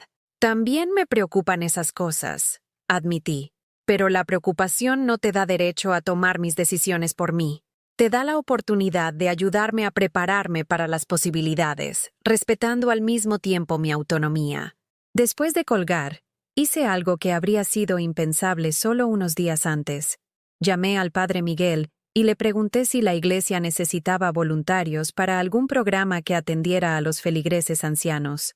No porque necesitara que me atendieran, sino porque tenía experiencia y sabiduría para ofrecer desde la perspectiva de alguien que había navegado con éxito por los desafíos que ellos enfrentaban. Señora Thompson, dijo el padre Miguel, con la calidez que lo había hecho amado por nuestra comunidad parroquial.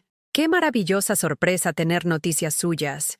De hecho, hemos estado rezando para iniciar un grupo de apoyo para viudas y viudos, personas que están aprendiendo a reconstruir sus vidas después de perder a sus cónyuges. ¿Estaría interesada en ayudarnos a desarrollar algo así? Ayudar a desarrollar algo. No solo participar o recibir servicios, sino contribuir con mi experiencia para crear recursos para otros que enfrentan transiciones similares. La invitación se sintió como un reconocimiento de mi valor en lugar de un reconocimiento de mi necesidad. Sería un honor, dije, queriendo decir que sí por completo. He aprendido algunas cosas sobre el dolor y la resiliencia que podrían ayudar a otros que están caminando por este camino. Esa tarde fui a la iglesia para mi primera reunión de planificación, y por primera vez en meses, sentí que iba a alguna parte en lugar de simplemente pasar por otro día. El aire de noviembre era fresco y limpio, llevando la promesa de la claridad del invierno en lugar del peso opresivo de los finales que había estado sintiendo desde la muerte de Javier.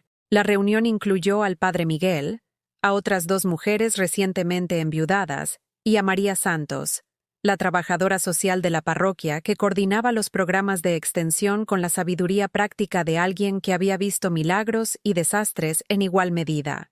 Nos sentamos en la biblioteca de la iglesia, rodeadas de textos teológicos y biografías inspiradoras, planeando un ministerio que abordaría los desafíos específicos de reconstruir la identidad después de perder a la persona que había ayudado a definirla durante décadas.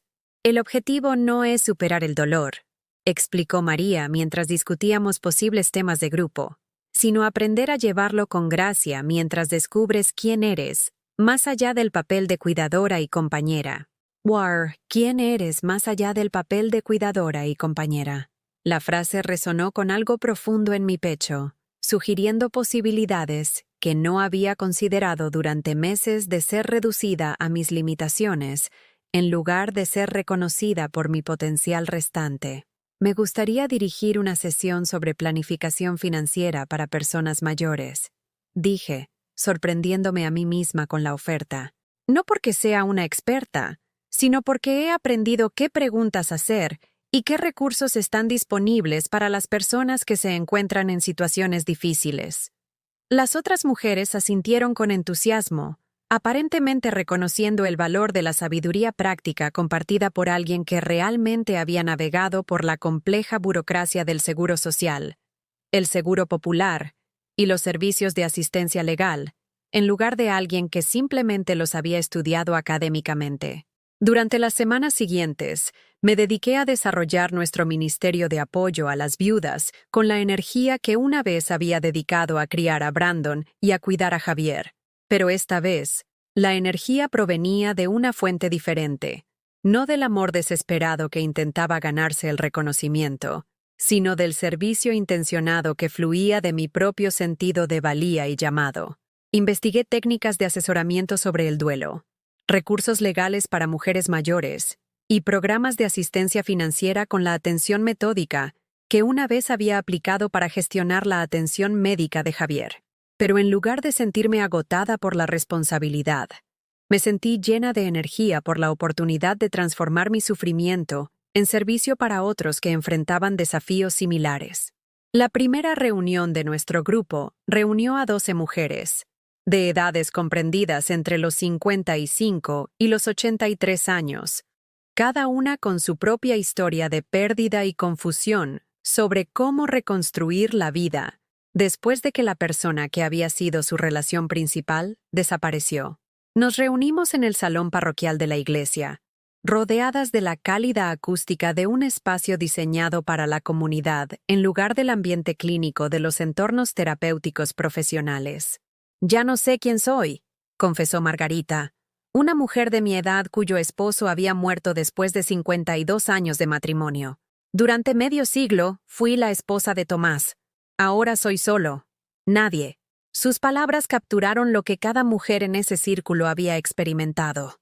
La peculiar tristeza de perder no solo a una persona, sino a una identidad.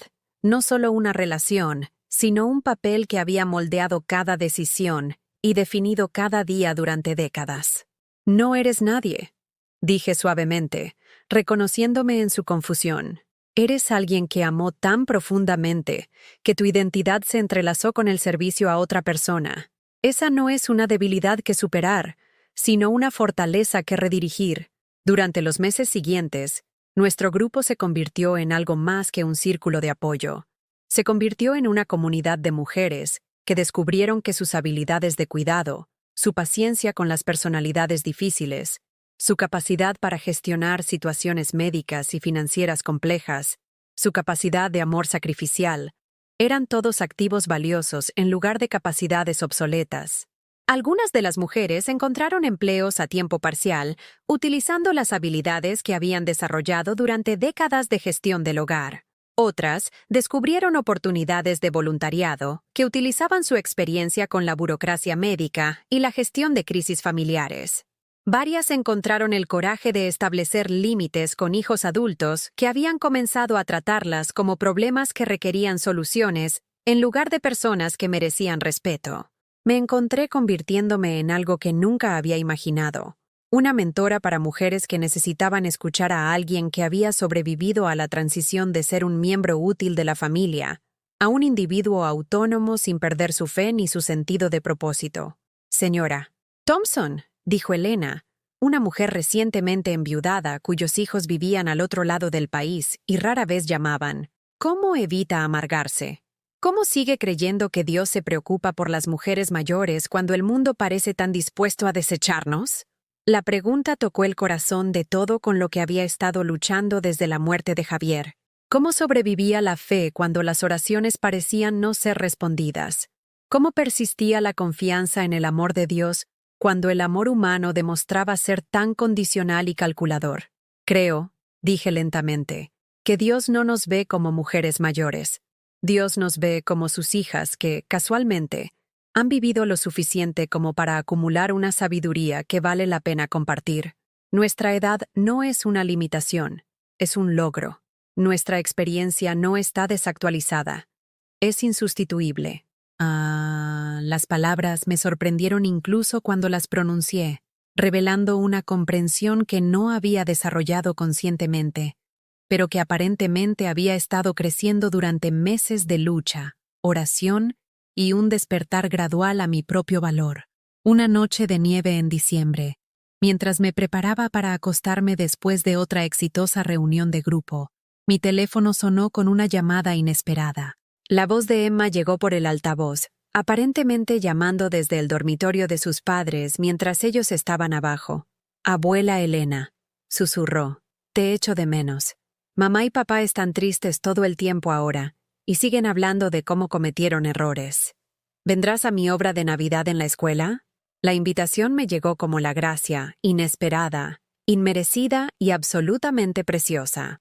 Emma había cruzado el abismo que el conflicto con sus padres había creado, ofreciendo el simple regalo del amor sencillo de una niña. «Me sentiría honrada de asistir a tu obra de Navidad», le dije, queriendo decir que sí con cada fibra de mi ser. ¿A qué hora debería estar allí? Esa noche, oré con gratitud que se sentía como la luz del sol después de meses de sombra. No porque la situación de mi familia se hubiera resuelto mágicamente, sino porque había descubierto algo más importante que su aprobación. Había encontrado mi propio llamado, mi propia comunidad, mi propio propósito que no dependía de la validación de nadie más. Ya no estaba esperando que mi vida volviera a ser lo que había sido. Estaba construyendo activamente algo nuevo, algo que honraba tanto mi servicio pasado como mi potencial futuro. Algo que ponía a Dios en el centro en lugar de tratar de ganar su atención a través de la sumisión perfecta a las expectativas de otras personas.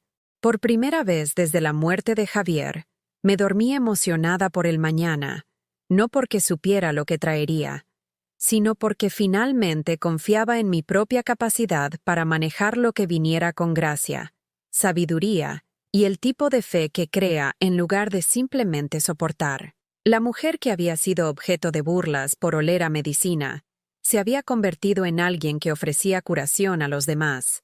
Y en esa transformación, finalmente entendí lo que Jesús quiso decir cuando prometió que aquellos que pierden su vida por su causa la encontrarían. Había perdido por completo mi antigua vida, pero en su lugar había encontrado algo mucho más valioso. El conocimiento de que mi valía no estaba determinada por mi utilidad para los demás, sino por mi disposición a servir a Dios usando los dones que me había dado, incluido el don de la sabiduría arduamente ganada sobre cómo reconstruir la esperanza de las cenizas de la decepción. 6 meses después de que dejara de permitirme ser gestionada como un problema inconveniente, me paré en el salón parroquial de la iglesia de Santa Catalina, viendo a 23 mujeres celebrar la graduación de nuestro primer programa oficial de apoyo, Viudas con Fortaleza. La sala zumbaba con risas y conversaciones, no la cuidadosa cortesía de las personas que intentaban evitar temas difíciles, sino la alegría genuina de las mujeres que habían redescubierto su propio valor después de que les dijeran que habían pasado su fecha de caducidad. Margarita, la mujer que una vez se había descrito a sí misma como nadie después de 52 años de matrimonio, estaba mostrando fotos del pequeño negocio que había iniciado vendiendo conservas caseras en el mercado de agricultores. Elena, cuyos hijos distantes rara vez llamaban, se había convertido en tutora de lectura en la escuela primaria donde su gentil paciencia estaba transformando a estudiantes con dificultades en estudiantes seguros de sí mismos. Sara, la miembro más joven de nuestro grupo, con 55 años, se había inscrito en la universidad comunitaria para obtener el título de enfermería que había abandonado décadas antes para criar a su familia. Cada historia de éxito representaba más que la recuperación personal. Eran testimonios de la verdad que me había tomado 70 años comprender completamente. Las mujeres no se vuelven invisibles después de que terminan sus relaciones primarias. Simplemente se vuelven libres de descubrir quiénes estaban destinadas a ser, más allá de los roles que otros les habían asignado. La obra de Navidad de Emma había sido el punto de inflexión que no me había atrevido a esperar. Cuando llegué al auditorio de la escuela primaria esa fría noche de diciembre, encontré a Brandon y Amanda reservándome un asiento en la primera fila, no por obligación, sino con lo que parecía ser un deseo genuino de mi presencia. El rostro de Emma se había iluminado como la estrella de Belén cuando me vio en la audiencia, y su entusiasta saludo desde el escenario había provocado sonrisas de otros padres que reconocieron la pura alegría de una niña cuya abuela había elegido aparecer. Después de la actuación, mientras estábamos en el vestíbulo viendo a Emma aceptar cumplidos por su interpretación del ángel Gabriel, Brandon se me acercó con una expresión que no había visto desde su infancia, incertidumbre mezclada con esperanza, la mirada de alguien que quería reparar algo importante, pero no estaba seguro de cómo empezar. «Mamá», dijo en voz baja, «te debo una disculpa. Varias disculpas, en realidad.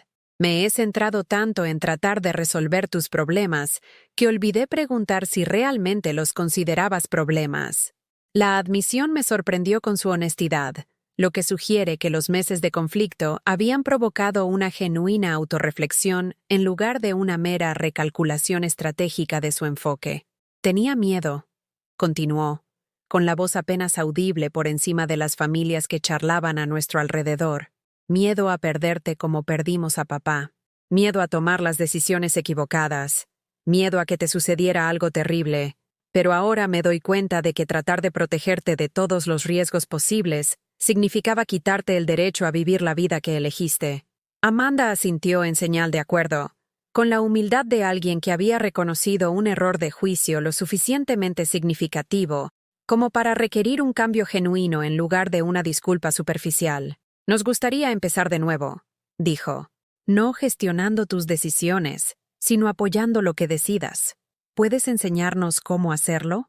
La petición me había conmovido hasta las lágrimas, no porque finalmente hubiera recibido la disculpa que había estado esperando, sino porque mi hijo y mi nuera me estaban pidiendo que les enseñara algo que solo yo había aprendido recientemente: cómo amar a alguien sin tratar de controlarlo.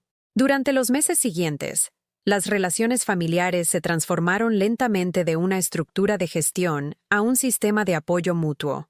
Brandon comenzó a llamar no para comprobar mi capacidad de toma de decisiones, sino para preguntar sobre mi trabajo con el grupo de viudas y para compartir actualizaciones sobre su propia vida que no giraban en torno a mis supuestas deficiencias. Amanda comenzó a incluirme en sus actividades familiares no como un deber a cumplir, sino como una abuela cuya presencia agregaba valor a sus reuniones. Lo más importante es que Emma y yo habíamos desarrollado el tipo de relación que siempre había soñado tener con una nieta, una basada en actividades compartidas y afecto genuino en lugar de obligación formal. Pasaba los sábados por la tarde en mi casa aprendiendo a hornear galletas con las recetas de la madre de Javier, escuchando historias sobre la juventud de su abuelo y ayudándome a cuidar el jardín que se había convertido en un símbolo de la vida que continúa más allá de la pérdida. En esta noche en particular, mientras veía a las mujeres de nuestro grupo de apoyo celebrar sus logros, sentí la presencia de Javier de una manera que no había experimentado desde su muerte, no como una ausencia dolorosa, sino como un amor continuo que me había convertido en alguien capaz de ayudar a otros a sanar. Se habría sentido orgulloso de lo que había surgido de las cenizas de mi dolor, orgulloso de la mujer en que me había convertido cuando dejé de intentar ganarme el amor a través de la sumisión y comencé a ofrecerlo a través del servicio. «Señora Thompson», dijo María Santos, la trabajadora social de la parroquia que había ayudado a dar a luz a nuestro ministerio, «tengo noticias que podrían interesarle.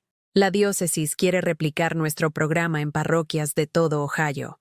Le preguntan si estaría dispuesta a viajar como consultora, ayudando a otras iglesias a desarrollar ministerios similares para mujeres mayores». La invitación representaba posibilidades que no podría haber imaginado durante aquellos oscuros meses en los que me sentía invisible e inútil. Viajes, nuevas comunidades, la oportunidad de usar mi sabiduría arduamente ganada para ayudar a establecer sistemas de apoyo para mujeres que enfrentan las mismas actitudes despectivas que había encontrado por parte de mi propia familia. Sería un honor, dije, queriendo decir que sí por completo. Pero también quiero seguir liderando nuestro grupo aquí. Este es mi hogar. Hogar. La palabra llevaba un significado diferente ahora que cuando había luchado tan desesperadamente por permanecer en la casa de Javier. El hogar no era solo el edificio donde había vivido durante décadas. Era la comunidad que había ayudado a crear, las relaciones que había construido a través del servicio, el sentido de propósito que provenía de saber que mi presencia importaba más allá de mi utilidad para los demás. Esa noche, me senté en la silla de Javier leyendo las oraciones de la noche. Pero en lugar de las súplicas desesperadas que habían caracterizado mi vida espiritual durante la crisis, me encontré ofreciendo gratitud por las inesperadas formas en que Dios había respondido a las oraciones que ni siquiera sabía cómo rezar. Había pedido que mi familia reconociera mi valía. En cambio, había aprendido a reconocerla yo misma. Había rezado por la restauración de mi antigua vida. En cambio, se me había dado la fuerza para construir una nueva. Había rogado ser rescatada de la soledad. En cambio, había descubierto cómo transformar el aislamiento en soledad, la desesperación en servicio, el sufrimiento en sabiduría que podía curar a otros. La casa a mi alrededor también se sentía diferente. No más pequeña ni más vacía que cuando Javier estaba vivo, sino intencionada de nuevas maneras.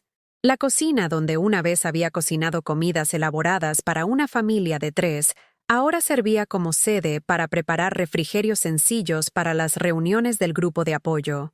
La sala de estar donde una vez habíamos visto la televisión juntos se había convertido en un espacio para conversaciones individuales, con mujeres que aprendían a reconstruir sus identidades después de la pérdida. Incluso mi apariencia había cambiado de maneras que no tenían nada que ver con la edad, y todo con el respeto a mí misma. Había empezado a usar colores de nuevo, los azules profundos y los púrpuras cálidos que Javier siempre decía que resaltaban mis ojos. Había invertido en un buen corte de pelo, no para impresionar a nadie, sino porque había recordado que cuidarme a mí misma era un acto de mayordomía en lugar de vanidad.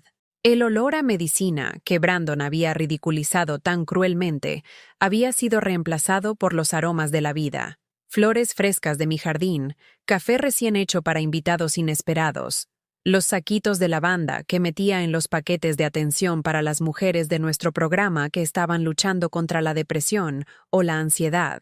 Mientras me preparaba para acostarme esa noche, me vi reflejada en el espejo del baño y vi a alguien a quien apenas reconocía, no porque me viera más joven, sino porque me veía decidida.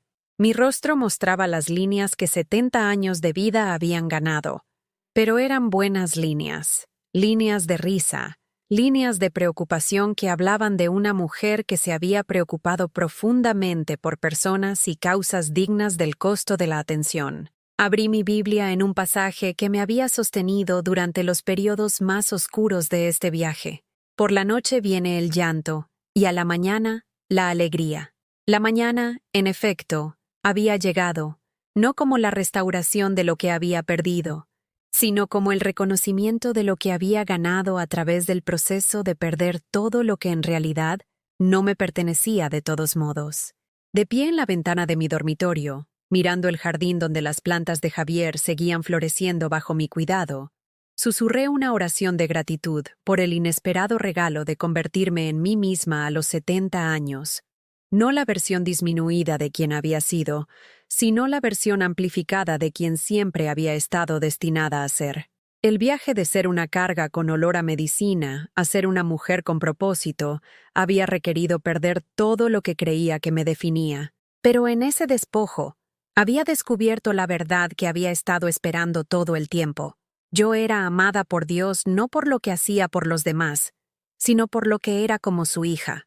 Y mañana me despertaría y continuaría la labor de ayudar a otras mujeres a descubrir esa misma verdad liberadora, que su valor no estaba determinado por su utilidad para las familias que habían olvidado cómo verlas, sino por su disposición a responder al llamado de Dios, a servir con la sabiduría que solo el sufrimiento podía enseñar.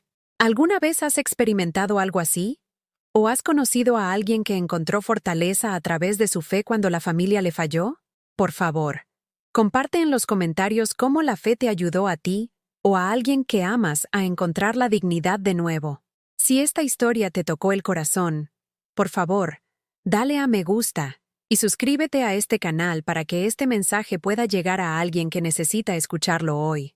Que Dios bendiga a todos los que han pasado por algo así. En el nombre de Jesús, amén.